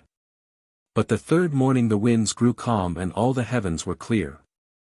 Then he saw himself nigh land, which he knew to be the coast of the Phaeacians, a people good to strangers and abounding in ships, by whose favour he doubted not that he should soon obtain a passage to his own country. And such joy he conceived in his heart as good sons have that esteem their father's life dear, when long sickness has held him down to his bed and wasted his body, and they see at length health return to the old man, with restored strength and spirits, in reward of their many prayers to the gods for his safety. So precious was the prospect of home return to Ulysses, that he might restore health to his country, his better parent, that had long languished as full of distempers in his absence. And then for his own safety's sake he had joy to see the shores, the woods, so nigh and within his grasp as they seemed, and he laboured with all the might of hands and feet to reach with swimming that nigh-seeming land. But when he approached near, a horrid sound of a huge sea beating against rocks informed him that here was no place for landing, nor any harbour for man's resort. But through the weeds and the foam which the sea belched up against the land he could dimly discover the rugged shore all bristled with flints, and all that part of the coast one impending rock that seemed impossible to climb. And the water all about so deep that not a sand was there for any tired foot to rest upon, and every moment he feared lest some wave more cruel than the rest should crush him against a cliff, rendering worse than vain all his landing. And should he swim to seek a more commodious haven farther on, he was fearful lest, weak and spent as he was, the winds would force him back a long way off into the main, where the terrible god Neptune, for wrath that he had so nearly escaped his power, having gotten him again into his domain, would send out some great whale, of which those seas breed a horrid number, to swallow him up alive. With such malignity he still pursued him. While these thoughts distracted him with diversity of dangers, one bigger wave drove against a sharp rock his naked body, which it gashed and tore, and wanted little of breaking all his bones, so rude was the shock. But in this extremity she prompted him that never failed him at need. Minerva, who is wisdom itself, put it into his thoughts no longer to keep swimming off and on, as one dallying with danger, but boldly to force the shore that threatened him, and to hug the rock that had torn him so rudely, which with both hands he clasped, wrestling with extremity, till the rage of that billow which had driven him upon it was past. But then again the rock drove back that wave so furiously that it reft him of his hold, sucking him with it in its return. And the sharp rock, his cruel friend, to which he clung for succour, rent the flesh so sore from his hands in parting that he fell off, and could sustain no longer. Quite under water he fell, and, past the help of fate, there had the hapless Ulysses lost all portion that he had in this life, if Minerva had not prompted his wisdom in that peril to essay another course, and to explore some other shelter, ceasing to attempt that landing place. She guided his wearied and nigh exhausted limbs to the mouth of the fair river Calico, which not far from thence dispersed its watery tribute to the ocean. Here the shores were easy and accessible, and the rocks, which rather adorned than defended its banks, so smooth that they seemed polished of purpose to invite the landing of our sea-wanderer, and to atone for the uncourteous treatment which those less hospitable cliffs had afforded him. And the god of the river, as if in pity, stayed his current, and smoothed his waters, to make his landing more easy. For sacred to the ever-living deities of the fresh waters, be they mountain stream, river, or lake, is the cry of erring mortals that seek their aid, by reason that, being inland bred, They partake more of the gentle humanities of our nature than those marine deities whom Neptune trains up in tempests in the unpitying recesses of his salt abyss. So by the favor of the river's god Ulysses crept to land half-drowned. Both his knees faltering, his strong hands falling down through weakness from the excessive toils he had endured, his cheeks and nostrils flowing with froth of the sea brine, much of which he had swallowed in that conflict, voice and breath spent. Down he sank as in death. Dead weary he was. It seemed that the sea had soaked through his heart, and the pains he felt in all his veins were little less than those which one feels that has endured the torture of the rack. But when his spirits came a little to themselves, and his recollection by degrees began to return, he rose up, and unloosing from his waist the girdle or charm which that divine bird had given him, and remembering the charge which he had received with it, he flung it far from him into the river. Back it swam with the course of the ebbing stream till it reached the sea, where the fair hands of Ino Leucothea received it to keep it as a pledge of safety to any future shipwrecked mariner that, like Ulysses, should wander in those perilous waves. Then he kissed the humble earth in token of safety, and on he went by the side of that pleasant river, till he came where a thicker shade of rushes that grew on its banks seemed to point out the place where he might rest his sea-wearied limbs. And here a fresh perplexity divided his mind, whether he should pass the night, which was coming on, in that place, where, though he feared no other enemies, the damps and frosts of the chill sea air in that exposed situation might be death to him in his weak state. Or whether he had better climb the next hill, and pierce the depth of some shady wood, in which he might find a warm and sheltered though insecure repose, subject to the approach of any wild beast that roamed that way. Best did this last course appear to him, though with some danger, as that which was more honorable and savored more of strife and self-exertion than to perish without a struggle the passive victim of cold and the elements. So he bent his course to the nearest woods, where, entering in, he found a thicket, mostly of wild olives and such low trees, yet growing so intertwined and knit together that the moist wind had not leave to play through their branches, nor the sun's scorching beams to pierce their recesses, nor any shower to beat through, they grew so thick, and as it were folded each in the other.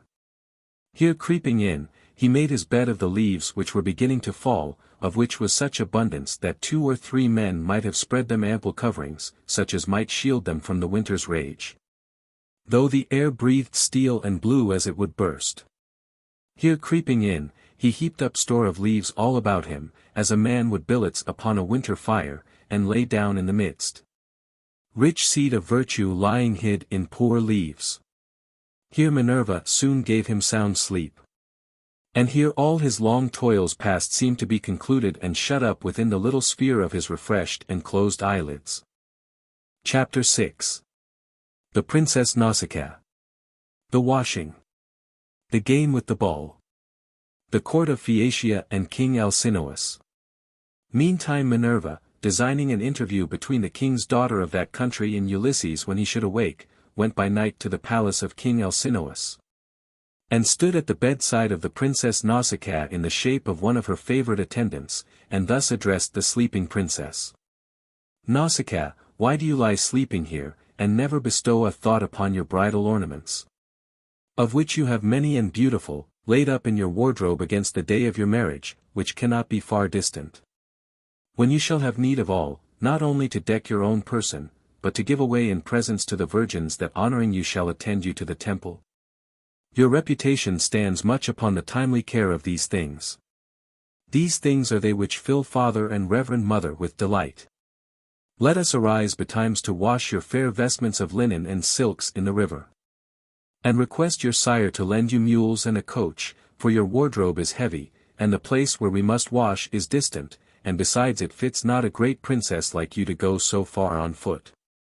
So saying, she went away, and Nausicaa awoke, full of pleasing thoughts of her marriage, which the dream had told her was not far distant, and as soon as it was dawn she arose and dressed herself, and went to find her parents.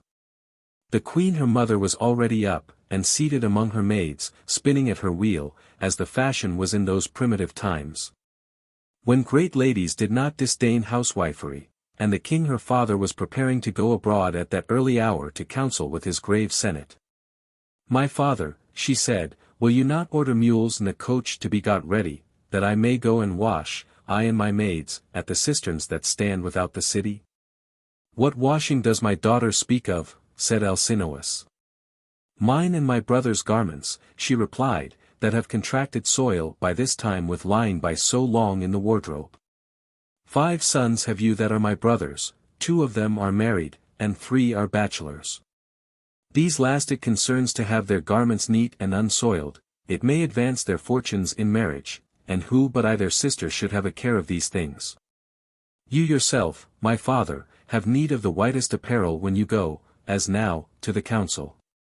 She used this plea, modestly dissembling her care of her own nuptials to her father, who was not displeased at this instance of his daughter's discretion. For a seasonable care about marriage may be permitted to a young maiden, provided it be accompanied with modesty and dutiful submission to her parents in the choice of her future husband. And there was no fear of Nausicaa choosing wrongly or improperly, for she was as wise as she was beautiful, and the best in all Phaeacia were suitors to her for her love. So Alcinous readily gave consent that she should go, ordering mules and a coach to be prepared. And Nausicaa brought from her chamber all her vestments, and laid them up in the coach, and her mother placed bread and wine in the coach, and oil in a golden cruse, to soften the bright skins of Nausicaa and her maids when they came out of the river. Nausicaa, making her maids get up into the coach with her, lashed the mules, till they brought her to the cisterns which stood a little on the outside of the town, and were supplied with water from the river Calico. There her attendants unyoked the mules, took out the clothes, and steeped them in the cisterns, washing them in several waters, and afterwards treading them clean with their feet, venturing wagers who should have done soonest and cleanest, and using many pretty pastimes to beguile their labors as young maids use, while the princess looked on. When they had laid their clothes to dry, they fell to playing again, and Nausicaa joined them in a game with the ball, which is used in that country, which is performed by tossing the ball from hand to hand with great expedition. She who begins the pastime singing a song. It chanced that the princess, whose turn it became to toss the ball, sent it so far from its mark that it fell beyond into one of the cisterns of the river. At which the whole company, in merry consternation, set up a shriek so loud as waked the sleeping Ulysses, who was taking his rest after his long toils in the woods not far distant from the place where these young maids had come to wash. At the sound of female voices Ulysses crept forth from his retirement, making himself a covering with boughs and leaves as well as he could to shroud his nakedness. The sudden appearance of his weather-beaten and almost naked form so frightened the maidens that they scudded away into the woods and all about to hide themselves, only Minerva, who had brought about this interview to admirable purposes, by seemingly accidental means, put courage into the breast of Nausicaa, and she stayed where she was, and resolved to know what manner of man he was, and what was the occasion of his strange coming to them. He not venturing, for delicacy, to approach and clasp her knees, as suppliants should, but standing far off, addressed this speech to the young princess. Before I presume rudely to press my petitions, I should first ask whether I am addressing a mortal woman, or one of the goddesses. If a goddess, you seem to me to be likest to Diana, the chaste huntress, the daughter of Jove. Like hers are your lineaments, your stature, your features, and air divine. She making answer that she was no goddess, but a mortal maid, he continued. If a woman, thrice blessed are both the authors of your birth, thrice blessed are your brothers, who even to rapture must have joy in your perfections. To see you grown so like a young tree, and so graceful. But most blessed of all that breathe is he that has the gift to engage your young neck in the yoke of marriage. I never saw that man that was worthy of you. I never saw man or woman that at all parts equaled you. Lately at Delos, where I touched, I saw a young palm which grew beside Apollo's temple, it exceeded all the trees which ever I beheld for straightness and beauty, I can compare you only to that. A stupor past admiration strikes me, joined with fear, which keeps me back from approaching you, to embrace your knees. Nor is it strange. For one of freshest and firmest spirit would falter, approaching near to so bright an object, but I am one whom a cruel habit of calamity has prepared to receive strong impressions. 20 days the unrelenting seas have tossed me up and down coming from Ogygia, and at length cast me shipwrecked last night upon your coast.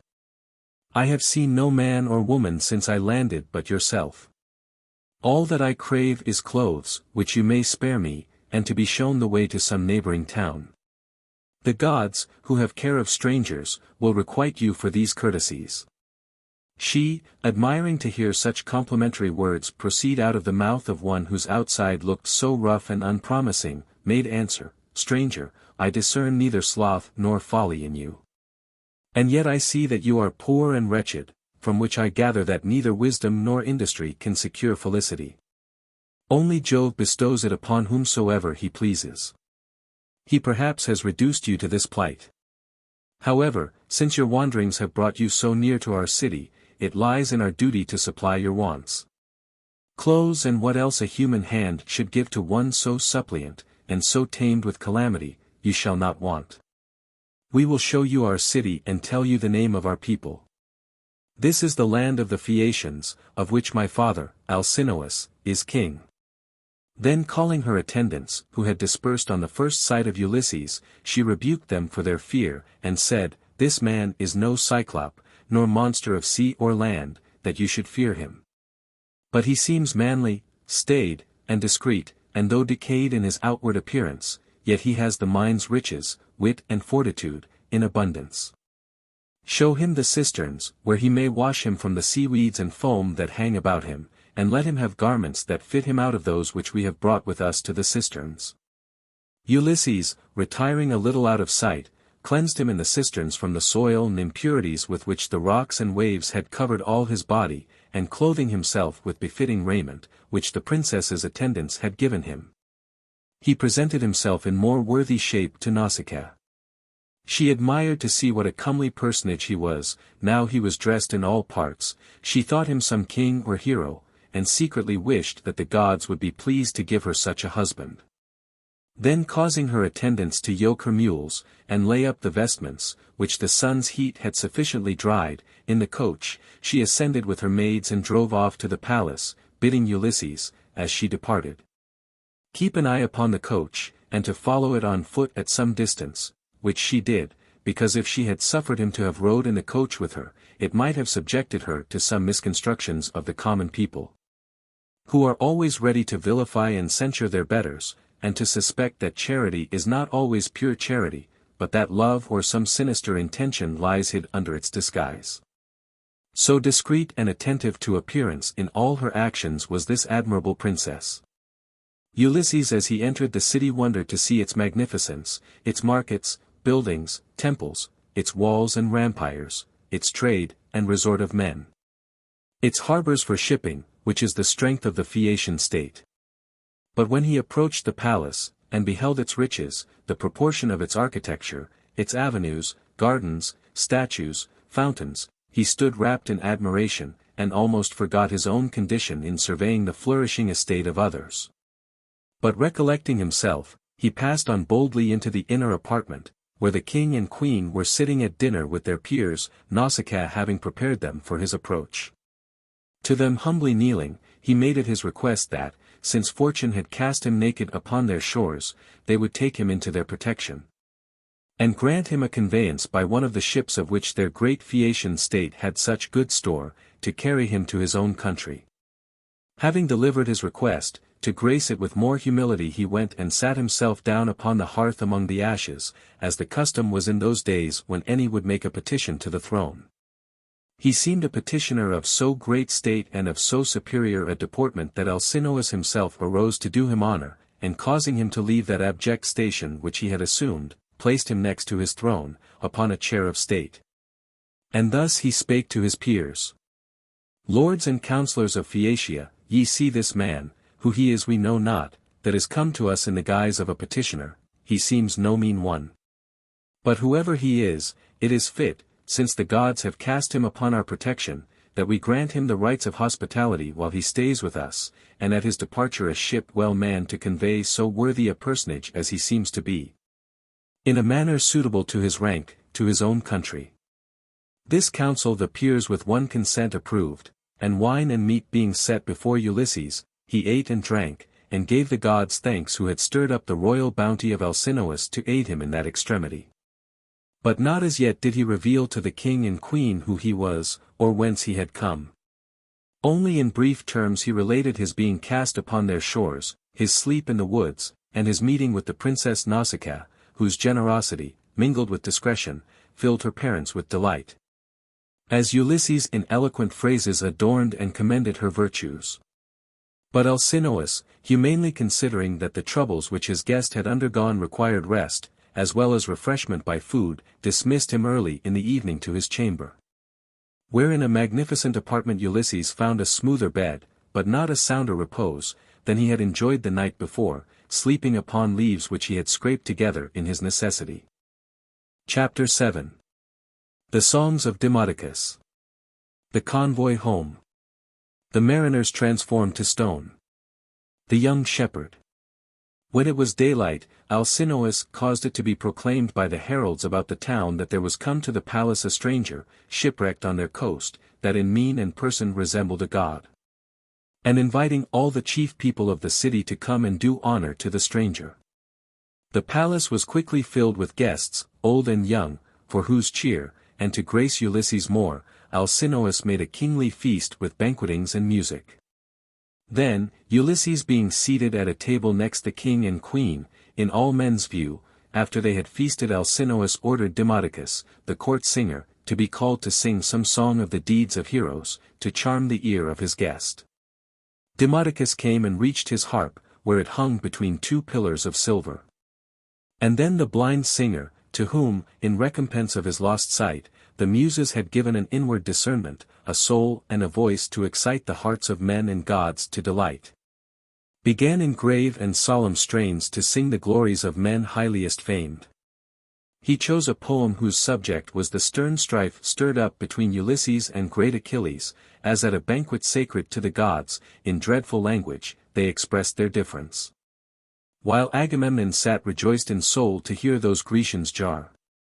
For the oracle in Pytho had told him that the period of their wars in Troy should then be, when the kings of Greece, anxious to arrive at the wished conclusion, should fall to strife, and contend which must end the war, force or stratagem.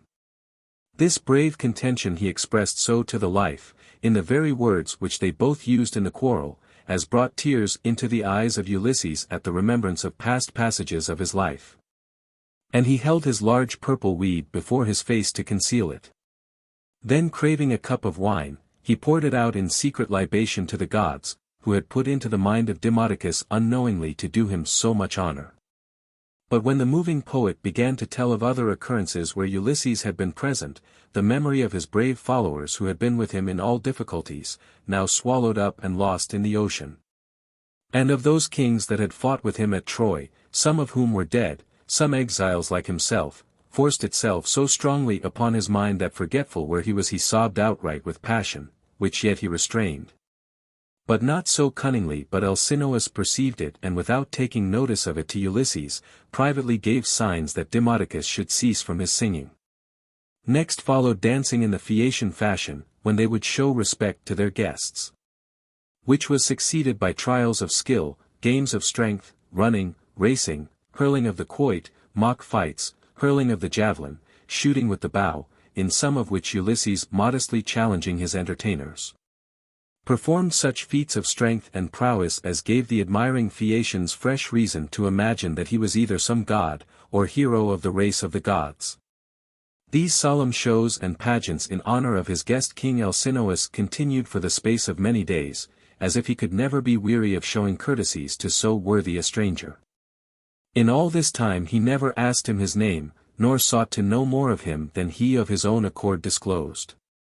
Till on a day as they were seated feasting, after the feast was ended, Demodocus being called, as was the custom, to sing some grave matter, sang how Ulysses, on that night when Troy was fired, made dreadful proof of his valor, maintaining singly a combat against the whole household of Deiphobus, to which the divine expressor gave both act and passion, and breathed such a fire into Ulysses's deeds that it inspired old Death with life in the lively expressing of slaughters, and rendered life so sweet and passionate in the hearers that all who heard felt it fleet from them in the narration, which made Ulysses even pity his own slaughterous deeds, and feel touches of remorse.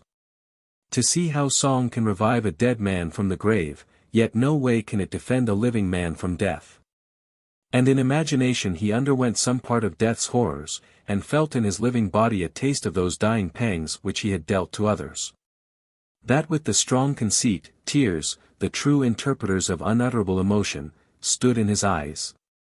Which King Alcinous noting, and that this was now the second time that he had perceived him to be moved at the mention of events touching the Trojan Wars, he took occasion to ask whether his guest had lost any friend or kinsman at Troy. That Demodocus singing had brought into his mind.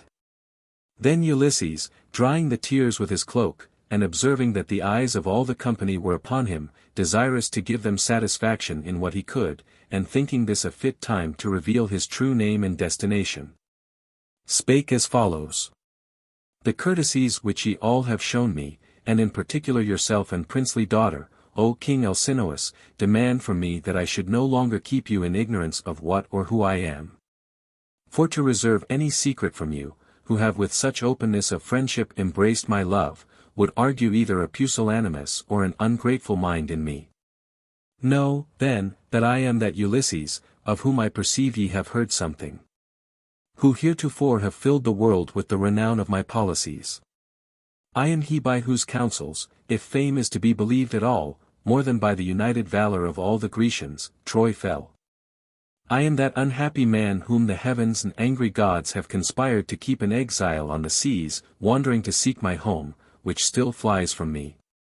The land which I am in quest of is Ithaca, in whose port some ship belonging to your navigation famed Phaeacian state may haply at some time have found a refuge from tempests. If ever you have experienced such kindness, requite it now, by granting to me, who am the king of that land, a passport to that land. Admiration seized all the court of Alcinous, to behold in their presence one of the number of those heroes who fought at Troy, whose divine story had been made known to them by songs and poems, but of the truth they had little known. Or rather they had hitherto accounted those heroic exploits as fictions and exaggerations of poets. But having seen and made proof of the real Ulysses, they began to take those supposed inventions to be real verities, and the tale of Troy to be as true as it was delightful. Then King Alcinous made answer, Thrice fortunate ought we to esteem our lot, in having seen and conversed with a man of whom report hath spoken so loudly, but, as it seems, nothing beyond the truth. Though we could desire no felicity greater than to have you always among us, renowned Ulysses, yet your desire having been expressed so often and so deeply to return home, we can deny you nothing, though to our own loss. Our kingdom of Phaeacia, as you know, is chiefly rich in shipping. In all parts of the world, where there are navigable seas, or ships can pass, our vessels will be found. You cannot name a coast to which they do not resort. Every rock and every quicksand is known to them that lurks in the vast deep. They pass a bird in flight. And with such unerring certainty they make to their destination that some have said that they have no need of pilot or rudder, but that they move instinctively, self-directed, and know the minds of their voyagers. Thus much, that you may not fear to trust yourself in one of our Phaeacian ships. Tomorrow, if you please, you shall launch forth. Today spend with us in feasting, who never can do enough when the gods send such visitors. Ulysses acknowledged King Alcinous's bounty. And while these two royal personages stood interchanging courteous expressions, the heart of the Princess Nausicaa was overcome. She had been gazing attentively upon her father's guest as he delivered his speech.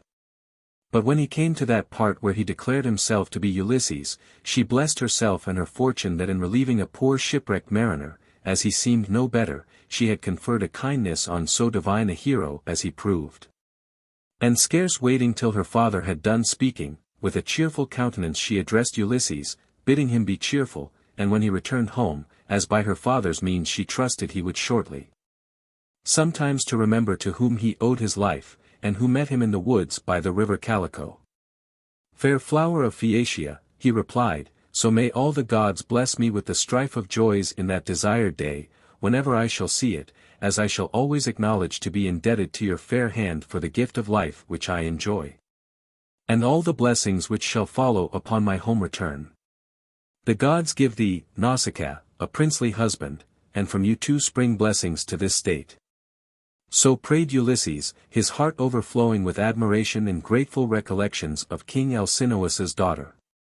Then at the king's request he gave them a brief relation of all the adventures that had befallen him since he launched forth from Troy.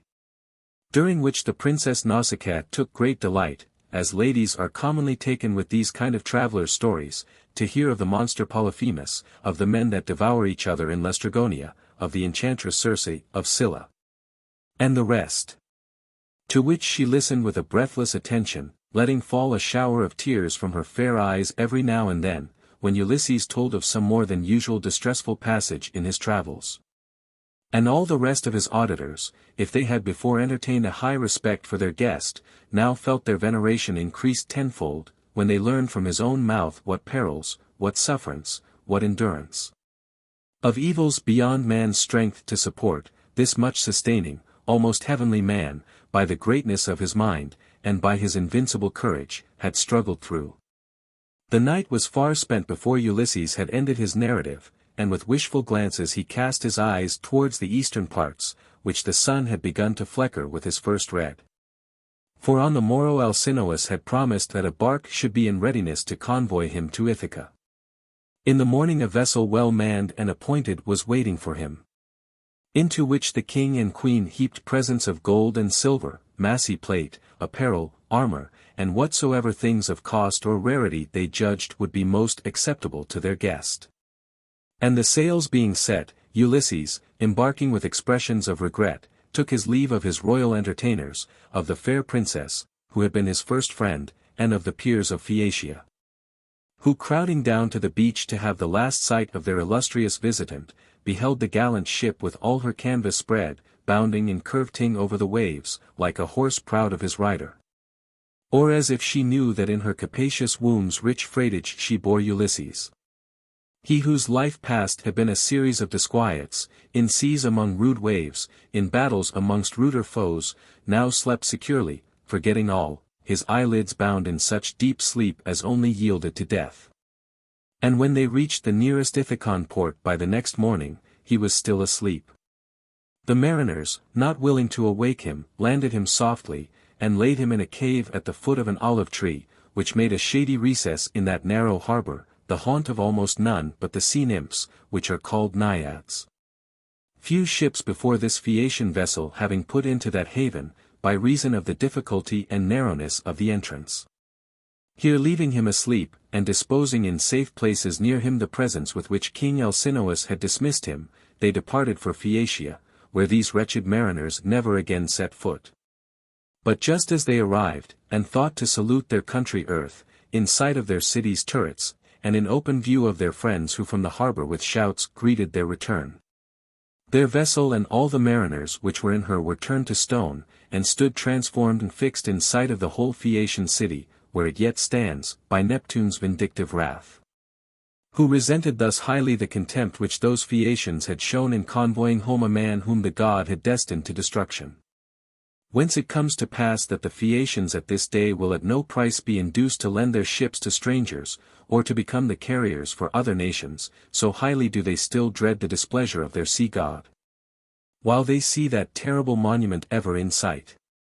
When Ulysses awoke, which was not till some time after the mariners had departed, he did not at first know his country again, either that long absence had made it strange, or that Minerva, which was more likely, had cast a cloud about his eyes, that he should have greater pleasure hereafter in discovering his mistake.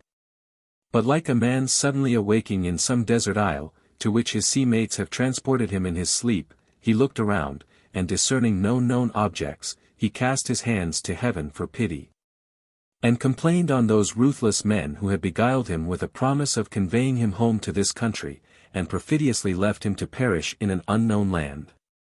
But then the rich presents of gold and silver given him by Alcinous, which he saw carefully laid up in secure places near him, staggered him, which seemed not like the act of wrongful or unjust men, such as turn pirates for gain, or land helpless passengers in remote coasts to possess themselves of their goods.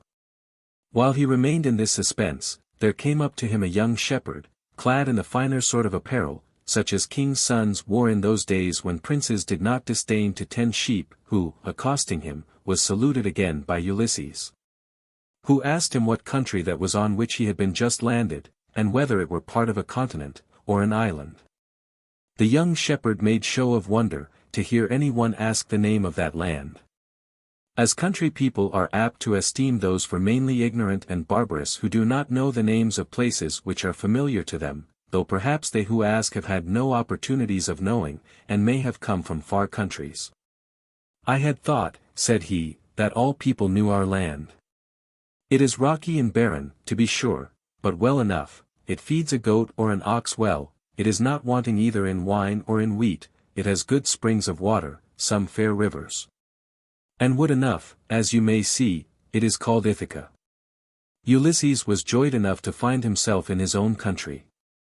But so prudently he carried his joy, that, dissembling his true name and quality, he pretended to the shepherd that he was only some foreigner who by stress of weather had put into that port. And framed on the sudden a story to make it plausible, how he had come from Crete in a ship of Phaeacia, when the young shepherd, laughing, and taking Ulysses's hand in both his, said to him, "He must be cunning, I find, who thinks to overreach you. What, cannot you quit your wiles and your subtleties, now that you are in a state of security? Must the first word with which you salute your native earth be an untruth? And think you that you are unknown?" Ulysses looked again. And he saw, not a shepherd, but a beautiful woman, whom he immediately knew to be the goddess Minerva, that in the wars of Troy had frequently vouchsafed her sight to him, and had been with him since in perils, saving him unseen. "Let not my ignorance offend thee, great Minerva," he cried, "or move thy displeasure, that in that shape I knew thee not, since the skill of discerning of deities is not attainable by wit or study, but hard to be hit by the wisest of mortals. To know thee truly through all thy changes is only given to those whom thou art pleased to grace. To all men thou takest all likenesses. All men in their wits think that they know thee, and that they have thee. Thou art wisdom itself. But a semblance of thee, which is false wisdom, often is taken for thee, so thy counterfeit view appears to many, but thy true presence to few, those are they which, loving thee above all, are inspired with light from thee to know thee. But this I surely know, that all the time the sons of Greece waged war against Troy, I was sundry times graced with thy appearance, but since, I have never been able to set eyes upon thee till now. But have wandered at my own discretion, to myself a blind guide, erring up and down the world, wanting thee." Then Minerva cleared his eyes, and he knew the ground on which he stood to be Ithaca, and that cave to be the same which the people of Ithaca had in former times made sacred to the sea nymphs, and where he himself had done sacrifices to them 1,000 times. And full in his view stood Mount Nereus with all his woods, so that now he knew for a certainty that he was arrived in his own country, and with the delight which he felt he could not forbear stooping down and kissing the soil. Chapter 8. The change from a king to a beggar. Eumaeus and the herdsman. Telemachus. Not long did Minerva suffer him to indulge vain transports. But briefly recounting to him the events which had taken place in Ithaca during his absence, she showed him that his way to his wife and throne did not lie so open. But that before he were reinstated in the secure possession of them he must encounter many difficulties. His palace, wanting its king, was become the resort of insolent and imperious men, the chief nobility of Ithaca and of the neighboring isles, who, in the confidence of Ulysses being dead, came as suitors to Penelope. The queen, it was true, continued single, but was little better than a state prisoner in the power of these men, who, under a pretense of waiting her decision, occupied the king's house rather as owners than guests. Lording and domineering at their pleasure, profaning the palace and wasting the royal substance with their feasts and mad riots. Moreover, the goddess told him how, fearing the attempts of these lawless men upon the person of his young son Telemachus, she herself had put it into the heart of the prince to go and seek his father in far countries. How in the shape of mentor she had borne him company in his long search. Which, though failing, as she meant it should fail, in its first object, had yet had this effect, that through hardships he had learned endurance, through experience he had gathered wisdom. And wherever his footsteps had been he had left such memorials of his worth as the fame of Ulysses' son was already blown throughout the world.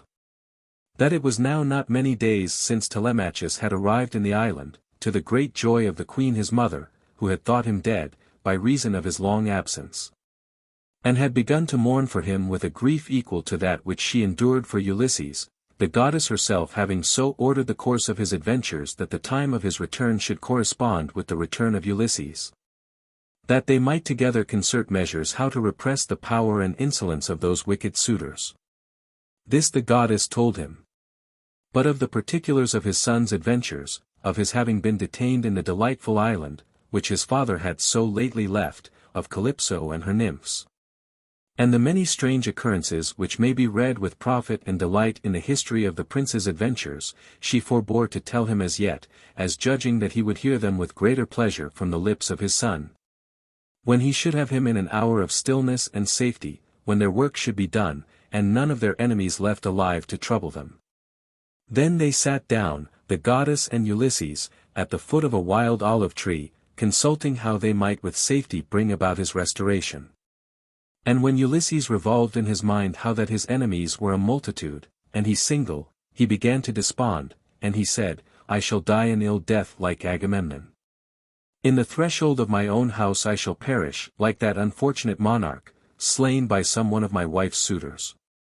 But then again calling to mind his ancient courage, he secretly wished that Minerva would but breathe such a spirit into his bosom as she inflamed him with in the hour of Troy's destruction, that he might encounter with 300 of those impudent suitors at once, and strew the pavements of his beautiful palace with their bloods and brains. And Minerva knew his thoughts, and she said, I will be strongly with thee, if thou fail not to do thy part.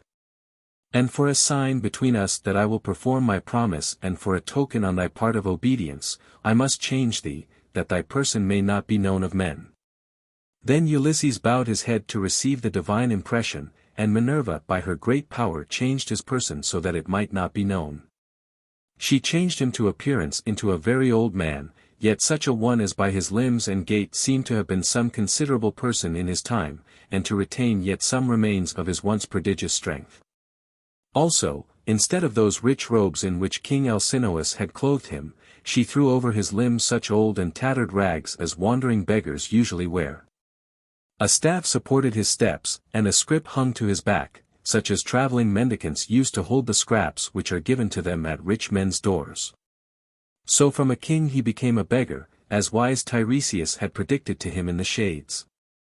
To complete his humiliation, and to prove his obedience by suffering, she next directed him in his beggarly attire to go and present himself to his old herdsman Eumaeus, who had the care of his swine and his cattle, and had been a faithful steward to him all the time of his absence. Then strictly charging Ulysses that he should reveal himself to no man, but to his own son, whom she would send to him when she saw occasion, the goddess went her way. The transformed Ulysses bent his course to the cottage of the herdsman, and, entering in at the front court, the dogs, of which Eumaeus kept many fierce ones for the protection of the cattle, flew with open mouths upon him. As those ignoble animals have oftentimes an antipathy to the sight of anything like a beggar, and would have rent him in pieces with their teeth, if Ulysses had not had the prudence to let fall his staff, which had chiefly provoked their fury, and sat himself down in a careless fashion upon the ground. But for all that some serious hurt had certainly been done to him, so raging the dogs were, had not the herdsman, whom the barking of the dogs had fetched out of the house, with shouting and with throwing of stones repressed them. He said, when he saw Ulysses, Old father, how near you were to being torn in pieces by these rude dogs.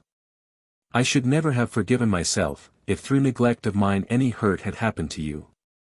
But heaven has given me so many cares to my portion that I might well be excused for not attending to everything, while here I lie grieving and mourning for the absence of that majesty which once ruled here, and am forced to fatten his swine and his cattle for food to evil men, who hate him and who wish his death.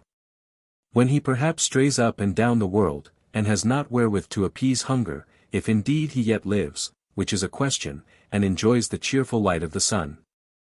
This he said, little thinking that he of whom he spoke now stood before him, and that in that uncouth disguise and beggarly obscurity was present the hidden majesty of Ulysses.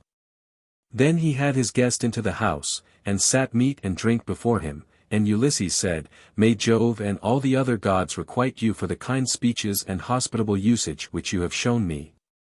Eumaeus made answer, "My poor guest, if one in much worse plight than yourself had arrived here, it were a shame to such scanty means as I have if I had let him depart without entertaining him to the best of my ability. Poor men, and such as have no houses of their own, are by Jove himself recommended to our care. But the cheer which we that are servants to other men have to bestow is but sorry at most, yet freely and lovingly I give it you.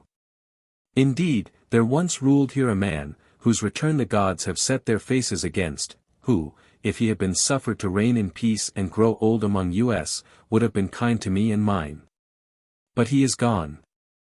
And for his sake would to God that the whole posterity of Helen might perish with her, since in her quarrel so many worthies have perished. But such as your fare is, eat it, and be welcome, such lean beasts as are food for poor herdsmen.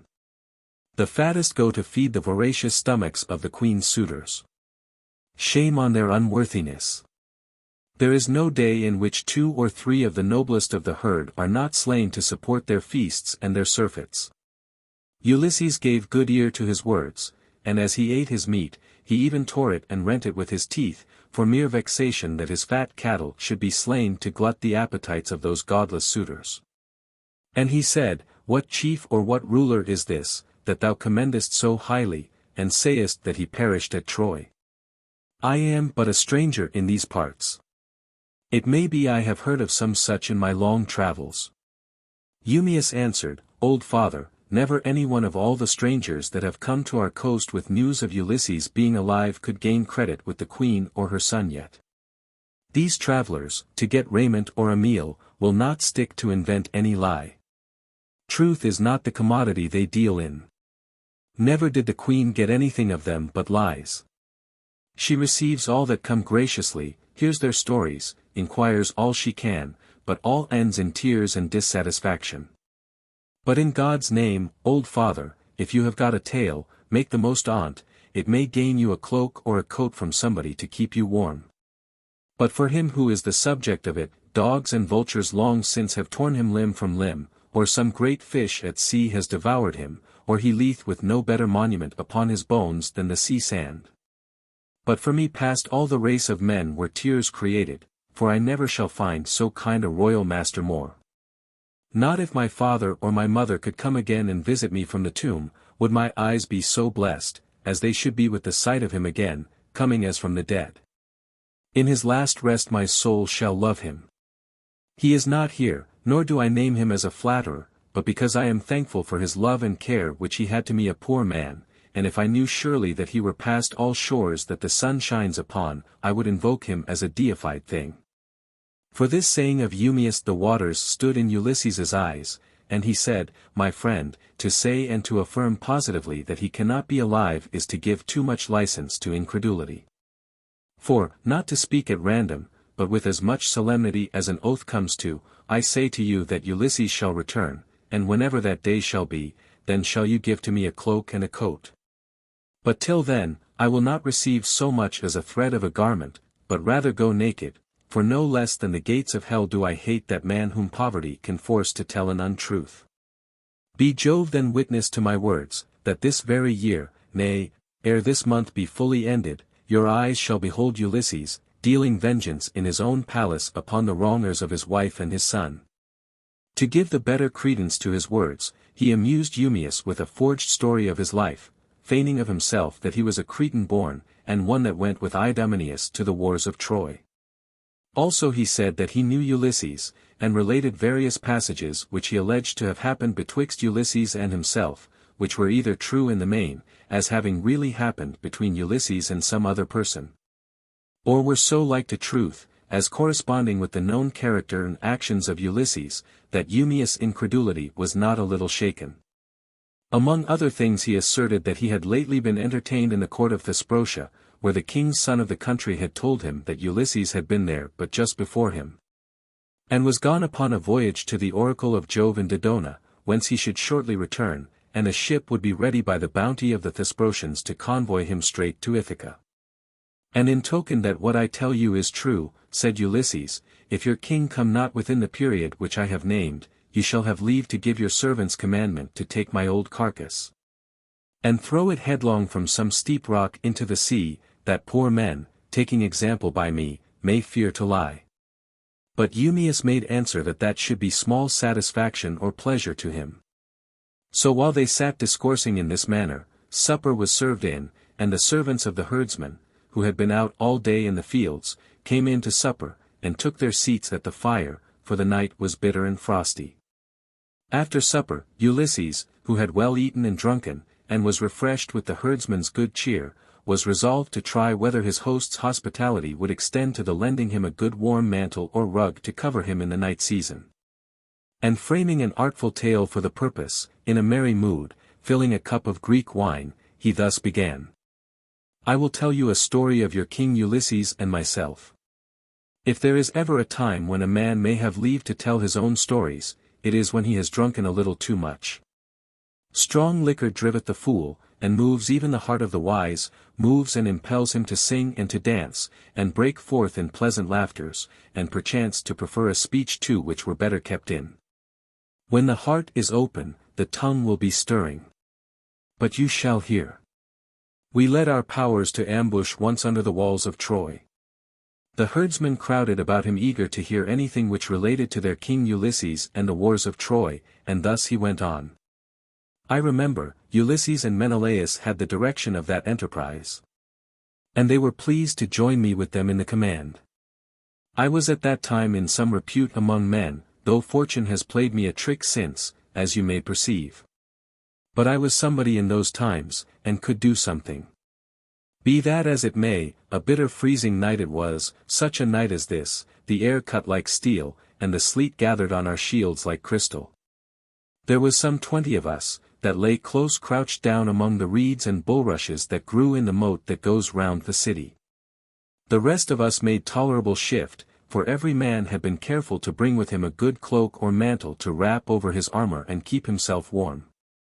But I, as it chanced, had left my cloak behind me, as not expecting that the night would prove so cold, or rather I believe because I had at that time a brave suit of new armor on, which, being a soldier, and having some of the soldier's vice about me, vanity, I was not willing should be hidden under a cloak.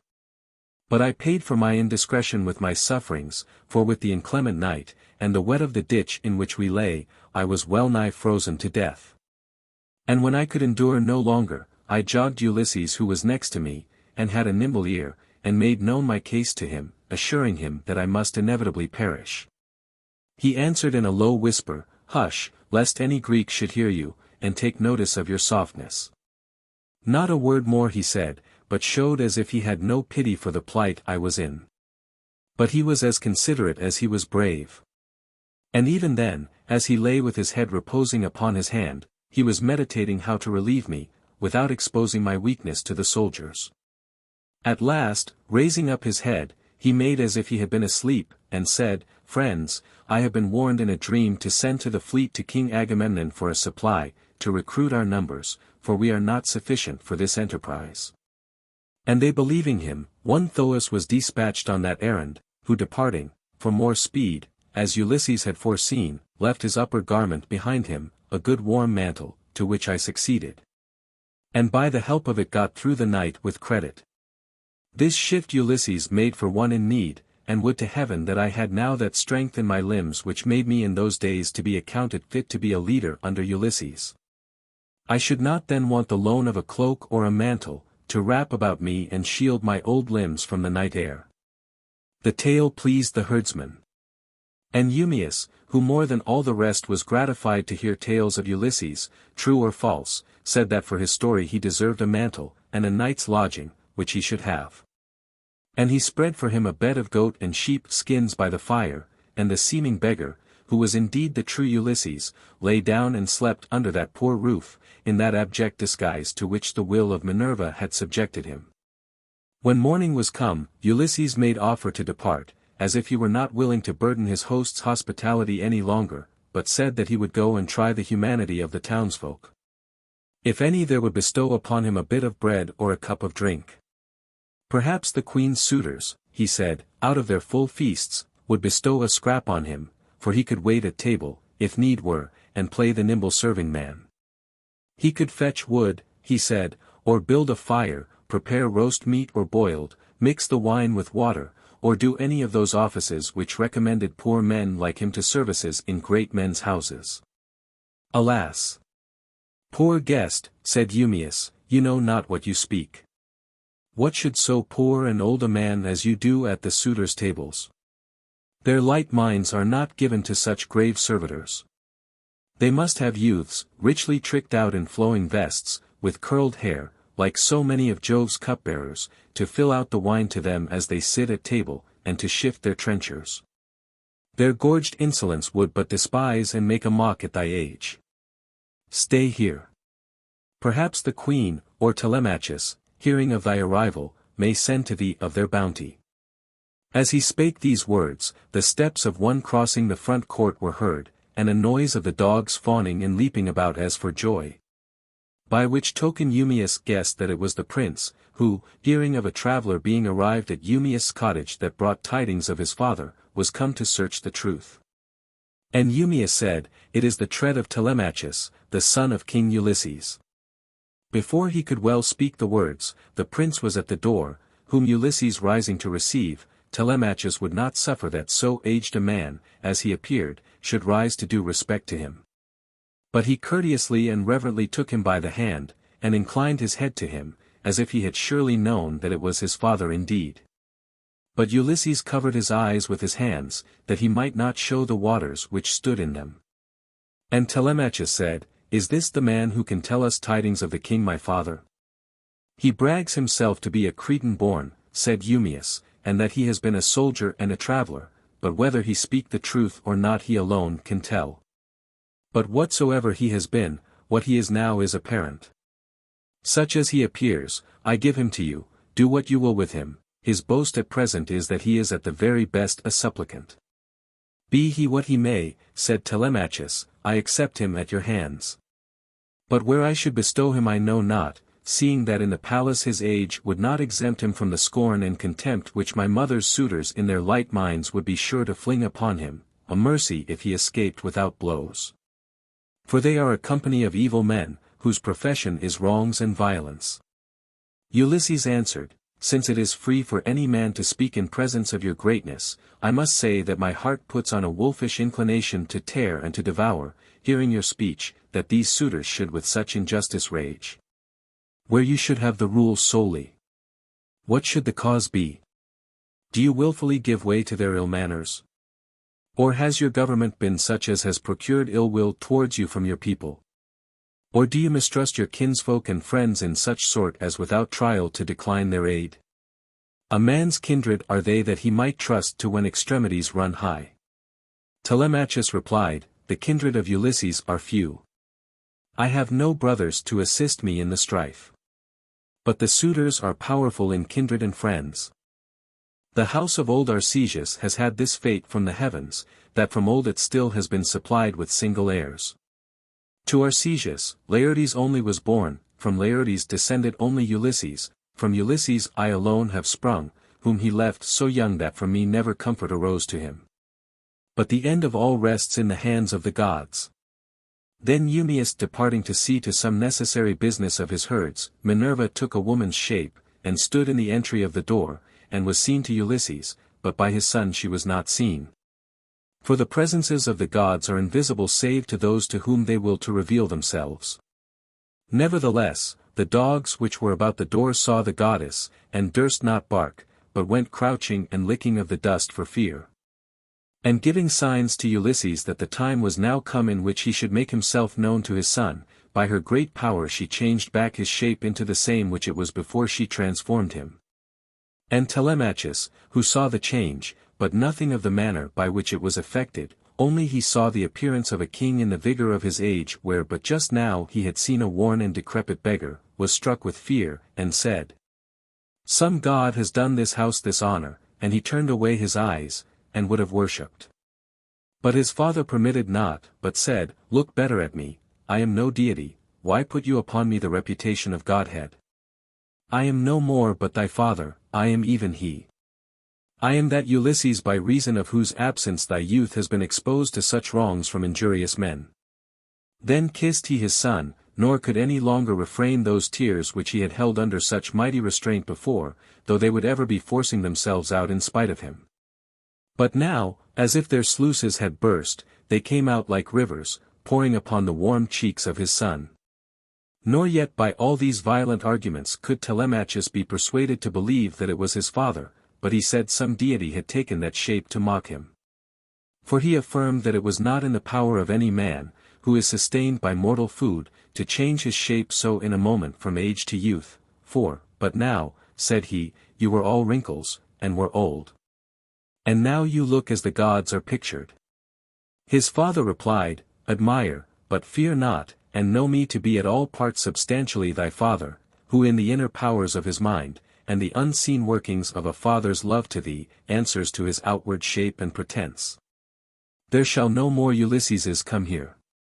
I am he that after 20 years' absence, and suffering a world of ill, have recovered at last the sight of my country earth. It was the will of Minerva that I should be changed as you saw me.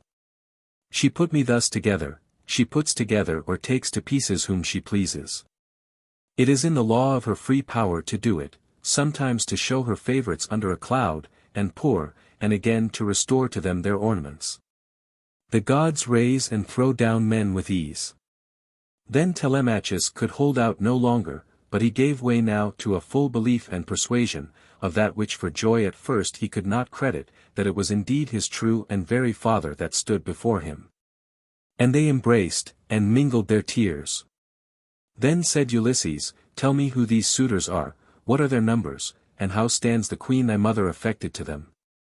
She bears them still in expectation, said Telemachus, which she never means to fulfill, that she will accept the hand of some one of them in second nuptials. For she fears to displease them by an absolute refusal. So from day to day she lingers them on with hope, which they are content to bear the deferring of, while they have entertainment at free cost in our palace. Then said Ulysses, reckon up their numbers that we may know their strength and ours, if we having none but ourselves may hope to prevail against them. O father, he replied, I have ofttimes heard of your fame for wisdom, and of the great strength of your arm.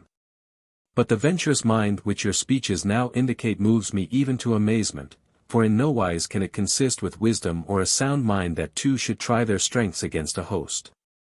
Nor 5, or 10, or twice 10 strong are these suitors, but many more by much. From Dulichium came there 52, they and their servants, twice 12 crossed the seas hither from Samos, from Zacynthus twice 10.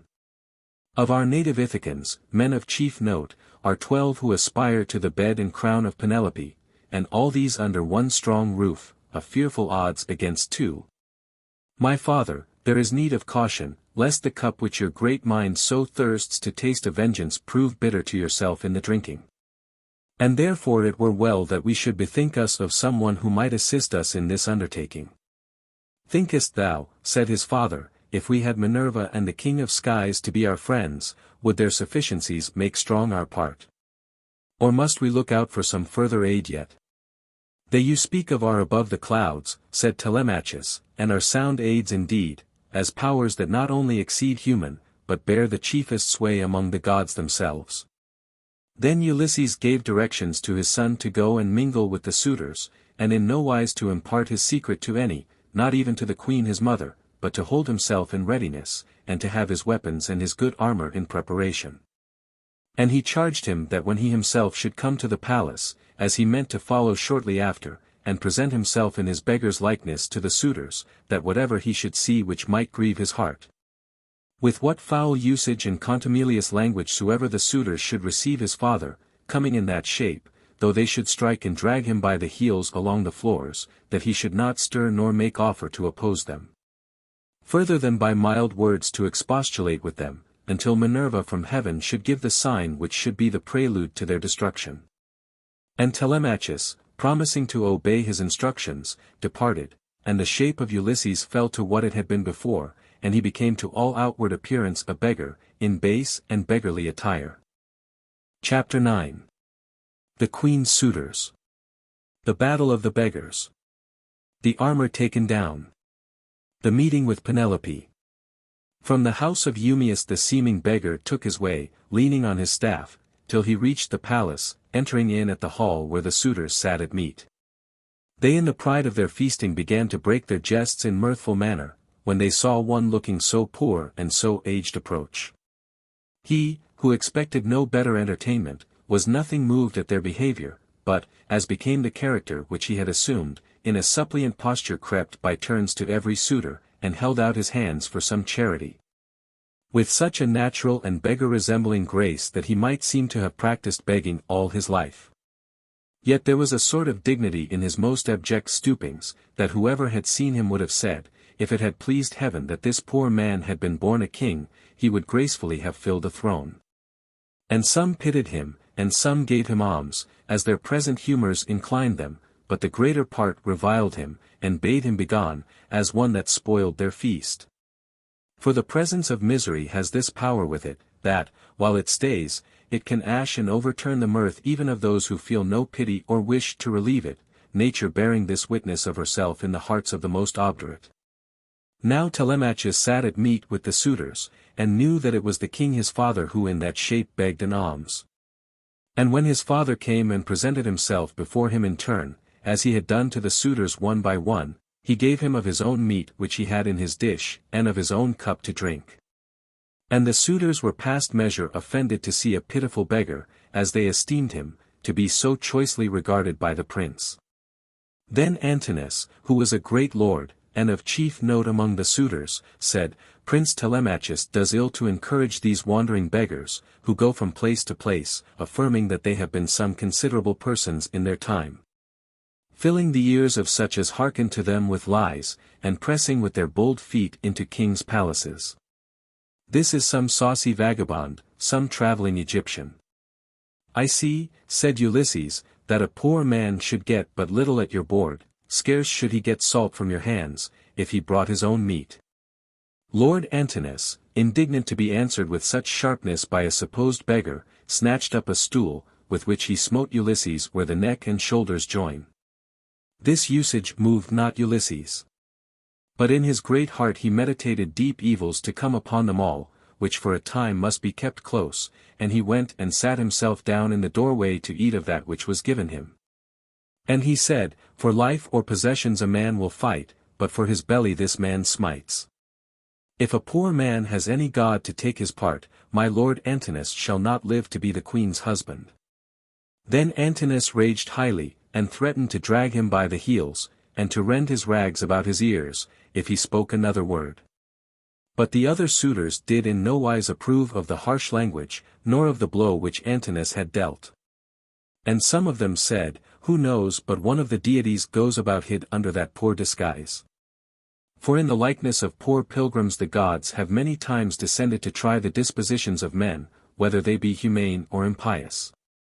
While these things passed, Telemachus sat and observed all, but held his peace, remembering the instructions of his father. But secretly he waited for the sign which Minerva was to send from heaven.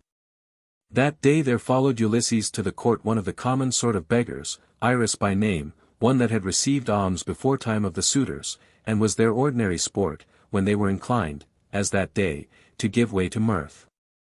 To see him eat and drink. For he had the appetite of 6 men, and was of huge stature and proportions of body, yet had in him no spirit nor courage of a man. This man, thinking to curry favour with the suitors, and recommend himself especially to such a great lord as Antinous was, began to revile and scorn Ulysses, putting foul language upon him, and fairly challenging him to fight with the fist. But Ulysses, deeming his railings to be nothing more than jealousy and that envious disposition which beggars commonly manifest to brothers in their trade, mildly besought him not to trouble him, but to enjoy that portion which the liberality of their entertainers gave him, as he did quietly. Seeing that, of their bounty, there was sufficient for all.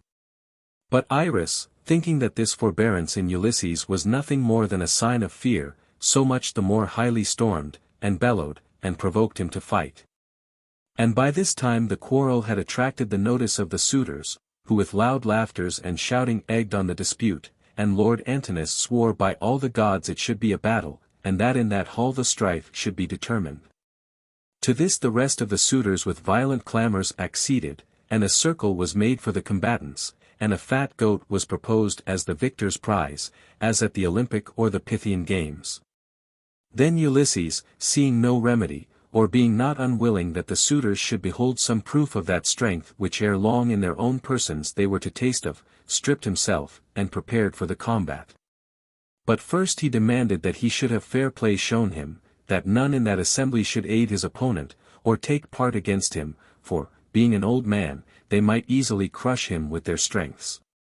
And Telemachus passed his word that no foul play should be shown him, but that each party should be left to their own unassisted strengths, and to this he made Antinous and the rest of the suitors swear.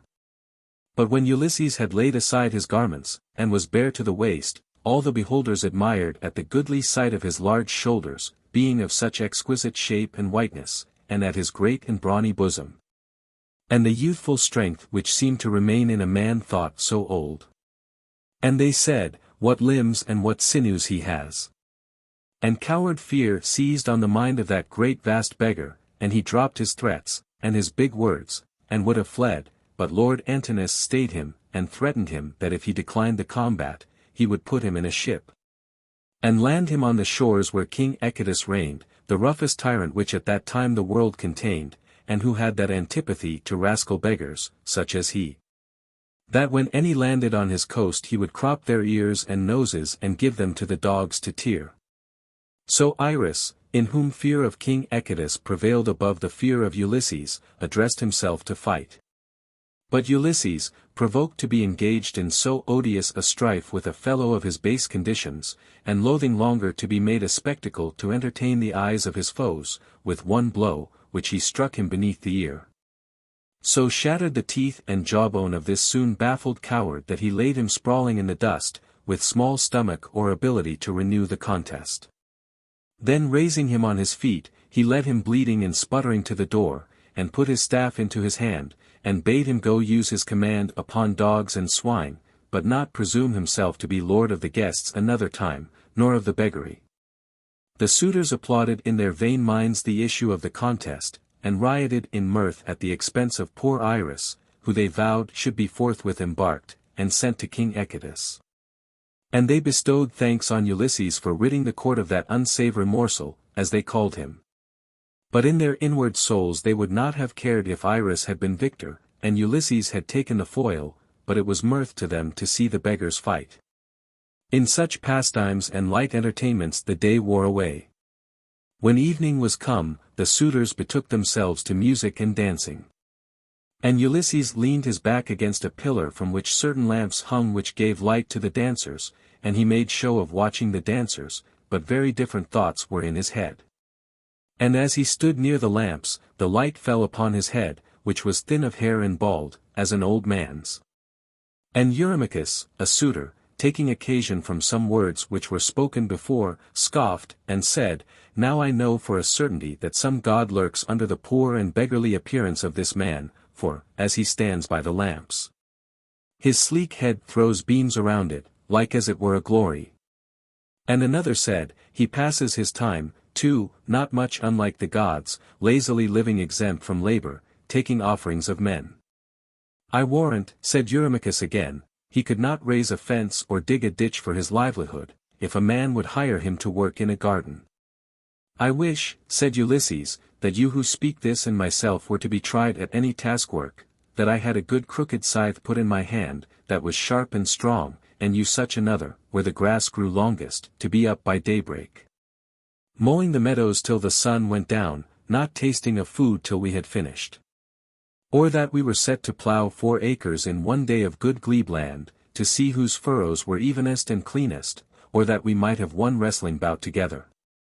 Or that in our right hands a good steel-headed lance were placed, to try whose blows fell heaviest and thickest upon the adversary's headpiece. I would cause you such work as you should have small reason to reproach me with being slack at work. But you would do well to spare me this reproach, and to save your strength till the owner of this house shall return, till the day when Ulysses shall return, when returning he shall enter upon his birthright. This was a galling speech to those suitors, to whom Ulysses's return was indeed the thing which they most dreaded. And a sudden fear fell upon their souls, as if they were sensible of the real presence of that man who did indeed stand amongst them, but not in that form as they might know him. And Eurymachus, incensed, snatched a massy cup which stood on a table near and hurled it at the head of the supposed beggar, and but narrowly missed the hitting of him. And all the suitors rose, as at once, to thrust him out of the hall, which they said his beggarly presence and his rude speeches had profaned. But Telemachus cried to them to forbear, and not to presume to lay hands upon a wretched man to whom he had promised protection. He asked if they were mad, to mix such abhorred uproar with his feasts. He bade them take their food and their wine, to sit up or to go to bed at their free pleasures, so long as he should give license to that freedom. But why should they abuse his banquet, or let the words which a poor beggar spake have power to move their spleens so fiercely? They bit their lips and frowned for anger to be checked so by a youth. Nevertheless for that time they had the grace to abstain, either for shame, or that Minerva had infused into them a terror of Ulysses's son. So that day's feast was concluded without bloodshed, and the suitors, tired with their sports, departed severally each man to his apartment. Only Ulysses and Telemachus remained. And now Telemachus, by his father's direction, went and brought down into the hall armor and lances from the armory, for Ulysses said, on the morrow we shall have need of them. And moreover he said, if any one shall ask why you have taken them down, say it is to clean them and scour them from the rust which they have gathered since the owner of this house went for Troy. And as Telemachus stood by the armor, the lights were all gone out, and it was pitch dark, and the armor gave out glistering beams as of fire, and he said to his father, the pillars of the house are on fire. And his father said, it is the gods who sit above the stars, and have power to make the night as light as the day. And he took it for a good omen. And Telemachus fell to cleaning and sharpening of the lances.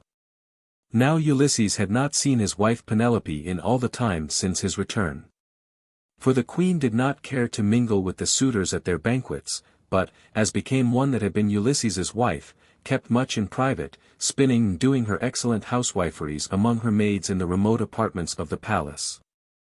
Only upon solemn days she would come down and show herself to the suitors. And Ulysses was filled with a longing desire to see his wife again, whom for 20 years he had not beheld, and he softly stole through the known passages of his beautiful house. Till he came where the maids were lighting the queen through a stately gallery that led to the chamber where she slept. And when the maids saw Ulysses, they said, it is the beggar who came to the court today, about whom all that uproar was stirred up in the hall, what does he here? But Penelope gave commandment that he should be brought before her, for she said, it may be that he has travelled, and has heard something concerning Ulysses. Then was Ulysses right glad to hear himself named by his queen, to find himself in no wise forgotten, nor her great love towards him decayed in all that time that he had been away, and he stood before his queen, and she knew him not to be Ulysses, but supposed that he had been some poor traveller. And she asked him of what country he was. He told her, as he had before told Eumaeus, that he was a Cretan born, and, however poor and cast down he now seemed, no less a man than brother to Idomeneus, who was grandson to King Minos. And though he now wanted bread, he had once had it in his power to feast Ulysses. Then he feigned how Ulysses, sailing for Troy, was forced by stress of weather to put his fleet in at a port of Crete, where for 12 days he was his guest, and entertained by him with all befitting guest rites. And he described the very garments which Ulysses had on, by which Penelope knew he had seen her lord. In this manner Ulysses told his wife many tales of himself, at most but painting so near to the life that the feeling of that which she took in at her ears became so strong that the kindly tears ran down her fair cheeks. While she thought upon her lord, dead as she thought him, and heavily mourned the loss of him whom she missed, whom she could not find, though in very deed he stood so near her. Ulysses was moved to see her weep, but he kept his own eyes dry as iron or horn in their lids, putting a bridle upon his strong passion, that it should not issue to sight. Then told he how he had lately been at the court of Thesprotia, and what he had learned concerning Ulysses there, in order as he had delivered to Eumaeus. And Penelope was wont to believe that there might be a possibility of Ulysses being alive, and she said, I dreamed a dream this morning. Methought I had 20 household fowl which did eat wheat steeped in water from my hand, and there came suddenly from the clouds a crooked-beaked hawk, who soused on them and killed them all, trussing their necks. Then took his flight back up to the clouds. And in my dream methought that I wept and made great moan for my fowls, and for the destruction which the hawk had made, and my maids came about me to comfort me. And in the height of my griefs the hawk came back, and lighting upon the beam of my chamber, he said to me in a man's voice, which sounded strangely even in my dream, to hear a hawk to speak, Be of good cheer, he said. O daughter of Icarius, for this is no dream which thou hast seen, but that which shall happen to thee indeed. Those household fowl, which thou lamentest so without reason, are the suitors who devour thy substance, even as thou sawest the fowl eat from thy hand, and the hawk is thy husband, who is coming to give death to the suitors. And I awoke, and went to see to my fowls if they were alive, whom I found eating wheat from their troughs, all well and safe as before my dream. Then said Ulysses, This dream can endure no other interpretation than that which the hawk gave to it, who is your lord, and who is coming quickly to effect all that his words told you. Your words, she said, my old guest, are so sweet that would you sit and please me with your speech, my ears would never let my eyes close their spheres for very joy of your discourse. But none that is merely mortal can live without the death of sleep, so the gods who are without death themselves have ordained it, to keep the memory of our mortality in our minds, while we experience that as much as we live we die every day. In which consideration I will ascend my bed, which I have nightly watered with my tears since he that was the joy of it departed for that bad city, she so speaking because she could not bring her lips to name the name of Troy so much hated. So for that night they parted, Penelope to her bed and Ulysses to his son, and to the armor and the lances in the hall, where they sat up all night cleaning and watching by the armor. Chapter 10. The Madness from Above. The Bow of Ulysses. The Slaughter. The Conclusion. When daylight appeared, a tumultuous concourse of the suitors again filled the hall. And some wondered, and some inquired what meant that glittering store of armor and lances which lay in heaps by the entry of the door. And to all that asked Telemachus made reply that he had caused them to be taken down to cleanse them of the rust and of the stain which they had contracted by lying so long unused, even ever since his father went for Troy. And with that answer their minds were easily satisfied. So to their feasting and vain rioting again they fell. Ulysses, by Telemachus's order, had a seat and a mess assigned him in the doorway, and he had his eye ever on the lances. And it moved gall in some of the great ones there present to have their feast still dulled with the society of that wretched beggar as they deemed him, and they reviled and spurned at him with their feet. Only there was one Philœtius, who had something a better nature than the rest, that spake kindly to him, and had his age in respect. He, coming up to Ulysses, took him by the hand with a kind of fear, as if touched exceedingly with imagination of his great worth, and said thus to him, Hail, father stranger! My brows have sweat to see the injuries which you have received, and my eyes have broke forth in tears, when I have only thought that, such being oftentimes the lot of worthiest men, to this plight Ulysses may be reduced. And that he now may wander from place to place as you do. For such who are compelled by need to range here and there, and have no firm home to fix their feet upon, God keeps them in this earth as under water, so are they kept down and depressed. And a dark thread is sometimes spun in the fates of kings. At this bare likening of the beggar to Ulysses, Minerva from heaven made the suitors for foolish joy to go mad, and roused them to such a laughter as would never stop, they laughed without power of ceasing. Their eyes stood full of tears for violent joys. But fears and horrible misgivings succeeded, and one among them stood up and prophesied, Ah, wretches, he said, what madness from heaven has seized you, that you can laugh? See you not that your meat drops blood?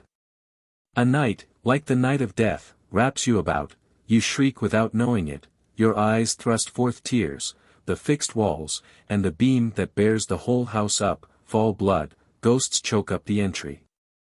Full is the hall with apparitions of murdered men, under your feet is hell, the sun falls from heaven, and it is midnight at noon. But like men whom the gods had infatuated to their destruction, they mocked at his fears, and Eurymachus said, This man is surely mad, conduct him forth into the marketplace, set him in the light, for he dreams that 'tis night within the house. But Theoclymenus, for that was the prophet's name, whom Minerva had graced with a prophetic spirit, that he foreseeing might avoid the destruction which awaited them, answered and said, Eurymachus, I will not require a guide of thee. For I have eyes and ears, the use of both my feet, and a sane mind within me, and with these I will go forth of the doors, because I know the imminent evils which await all you that stay. By reason of this poor guest who is a favorite with all the gods. So saying, he turned his back upon those inhospitable men, and went away home, and never returned to the palace.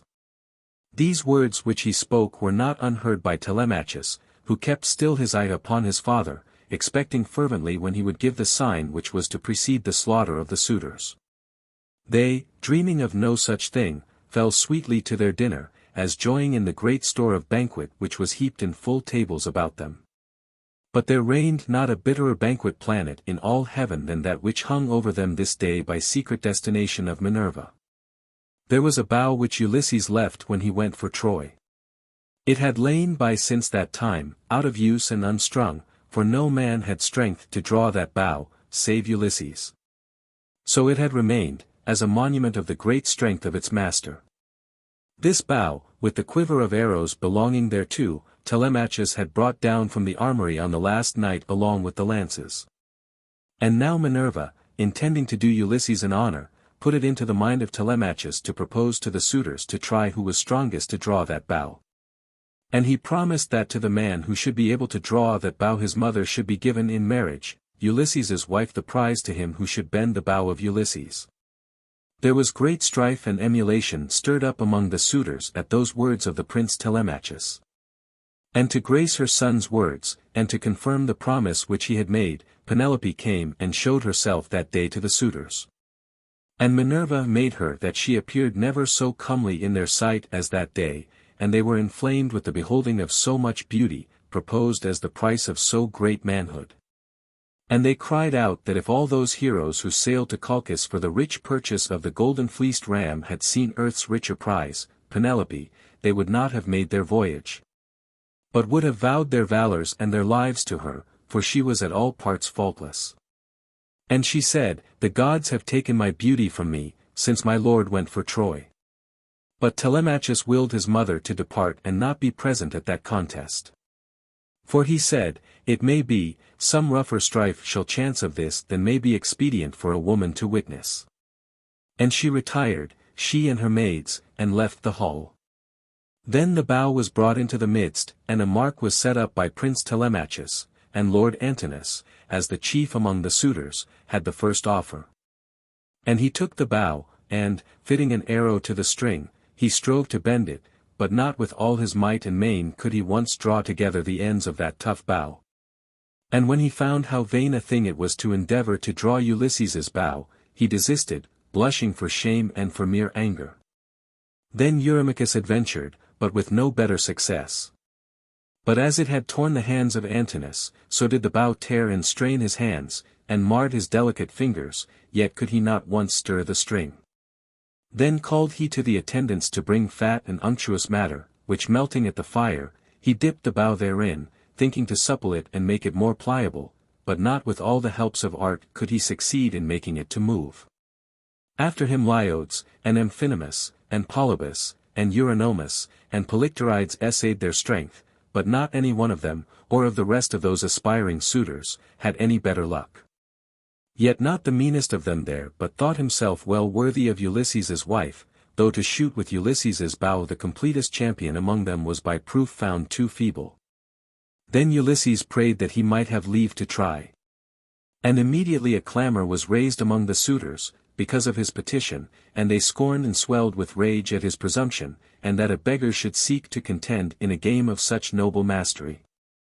But Telemachus ordered that the bow should be given him, and that he should have leave to try, since they had failed, for, he said, the bow is mine, to give or to withhold, and none durst gainsay the prince.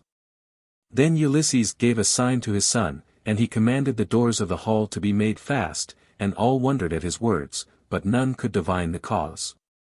And Ulysses took the bow into his hands, and before he essayed to bend it, he surveyed it at all parts, to see whether, by long lying by, it had contracted any stiffness which hindered the drawing. And as he was busied in the curious surveying of his bow, some of the suitors mocked him, and said, "Past doubt this man is a right cunning archer, and knows his craft well. See how he turns it over and over, and looks into it, as if he could see through the wood." And others said, "We wish someone would tell out gold into our laps but for so long a time as he shall be in drawing of that string." But when he had spent some little time in making proof of the bow, and had found it to be in good plight, like as a harper in tuning of his harp draws out a string, with such ease or much more did Ulysses draw to the head the string of his own tough bow, and in letting of it go, it twanged with such a shrill noise as a swallow makes when it sings through the air. Which so much amazed the suitors that their colors came and went, and the skies gave out a noise of thunder, which at heart cheered Ulysses, for he knew that now his long labors by the disposal of the fates drew to an end. Then fitted he an arrow to the bow, and drawing it to the head, he sent it right to the mark which the prince had set up. Which done, he said to Telemachus, "You have got no disgrace yet by your guest, for I have struck the mark I shot at, and gave myself no such trouble in teasing the bow with fat and fire as these men did. But have made proof that my strength is not impaired, nor my age so weak and contemptible as these were pleased to think it. But come, the day going down calls us to supper, after which succeed poem and harp, and all delights which use to crown princely banquetings." So saying, he beckoned to his son, who straight girt his sword to his side, and took one of the lances, of which there lay great store from the armory, in his hand, and armed at all points advanced towards his father. The upper rags which Ulysses wore fell from his shoulder, and his own kingly likeness returned, when he rushed to the great hall door with bow and quiver full of shafts, which down at his feet he poured. And in bitter words pre-signified his deadly intent to the suitors. "Thus far," he said, "this contest has been decided harmless, now for us there rests another mark, harder to hit, but which my hands shall essay notwithstanding, if Phoebus, god of archers, be pleased to give me the mastery." With that he let fly a deadly arrow at Antinous, which pierced him in the throat, as he was in the act of lifting a cup of wine to his mouth. Amazement seized the suitors, as their great champion fell dead, and they raged highly against Ulysses, and said that it should prove the dearest shaft which he ever let fly, for he had slain a man whose like breathed not in any part of the kingdom. And they flew to their arms, and would have seized the lances, but Minerva struck them with dimness of sight that they went erring up and down the hall, not knowing where to find them. Yet so infatuated were they by the displeasure of heaven that they did not see the imminent peril which impended over them, but every man believed that this accident had happened beside the intention of the doer. Fools! To think by shutting their eyes to evade destiny, or that any other cup remained for them but that which their great Antinous had tasted. Then Ulysses revealed himself to all in that presence, and that he was the man whom they held to be dead at Troy, whose palace they had usurped, whose wife in his lifetime they had sought in impious marriage. And that for this reason destruction was come upon them. And he dealt his deadly arrows among them, and there was no avoiding him, nor escaping from his horrid person. And Telemachus by his side plied them thick with those murderous lances from which there was no retreat, till fear itself made them valiant, and danger gave them eyes to understand the peril. Then they which had swords drew them, and some with shields, that could find them, and some with tables and benches snatched up in haste, rose in a mass to overwhelm and crush those two. Yet they singly bestirred themselves like men, and defended themselves against that great host, and through tables, shields, and all, right through the arrows of Ulysses clove, and the irresistible lances of Telemachus. And many lay dead, and all had wounds, and Minerva in the likeness of a bird sat upon the beam which went across the hall, clapping her wings with a fearful noise. And sometimes the great bird would fly among them, cuffing at the swords and at the lances, and up and down the hall would go, beating her wings, and troubling everything, that it was frightful to behold. And it frayed the blood from the cheeks of those heaven-hated suitors. But to Ulysses and his son she appeared in her own divine similitude, with her snake-fringed shield, a goddess armed, fighting their battles. Nor did that dreadful pair desist till they had laid all their foes at their feet. At their feet they lay in shoals, like fishes, when the fishermen break up their nets, so they lay gasping and sprawling at the feet of Ulysses and his son. And Ulysses remembered the prediction of Tiresias, which said that he was to perish by his own guests, unless he slew those who knew him not. Then certain of the queen's household went up and told Penelope what had happened, and how her lord Ulysses was come home, and had slain the suitors. But she gave no heed to their words, but thought that some frenzy possessed them, or that they mocked her, for it is the property of such extremes of sorrow as she had felt not to believe when any great joy cometh. And she rated and chid them exceedingly for troubling her. But they the more persisted in their asseverations of the truth of what they had affirmed, and some of them had seen the slaughtered bodies of the suitors dragged forth of the hall. And they said, that poor guest whom you talked with last night was Ulysses. Then she was yet more fully persuaded that they mocked her, and she wept. But they said, this thing is true which we have told. We sat within, in an inner room in the palace, and the doors of the hall were shut on us, but we heard the cries and the groans of the men that were killed, but saw nothing, till at length your son called to us to come in. And entering we saw Ulysses standing in the midst of the slaughtered. But she, persisting in her unbelief, said that it was some god which had deceived them to think it was the person of Ulysses. By this time Telemachus and his father had cleansed their hands from the slaughter, and were come to where the queen was talking with those of her household. And when she saw Ulysses, she stood motionless, and had no power to speak. Sudden surprise and joy and fear and many passions so strove within her. Sometimes she was clear that it was her husband that she saw, and sometimes the alteration which 20 years had made in his person, yet that was not much, perplexed her that she knew not what to think, and for joy she could not believe. And yet for joy she would not but believe. And, above all, that sudden change from a beggar to a king troubled her, and wrought uneasy scruples in her mind. But Telemachus, seeing her strangeness, blamed her, and called her an ungentle and tyrannous mother. And said that she showed a too great curiousness of modesty, to abstain from embracing his father, and to have doubts of his person, when to all present it was evident that he was the very real and true Ulysses. Then she mistrusted no longer, but ran and fell upon Ulysses's neck, and said, Let not my husband be angry, that I held off so long with strange delays. It is the gods, who severing us for so long time, have caused this unseemly distance in me. If Menelaus's wife had used half my caution, she would never have taken so freely to a stranger's bed, and she might have spared us all these plagues which have come upon us through her shameless deed.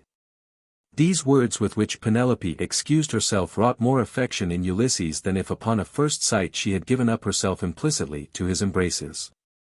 And he wept for joy to possess a wife so discreet, so answering to his own staid mind, that had a depth of wit proportioned to his own, and one that held chaste virtue at so high a price.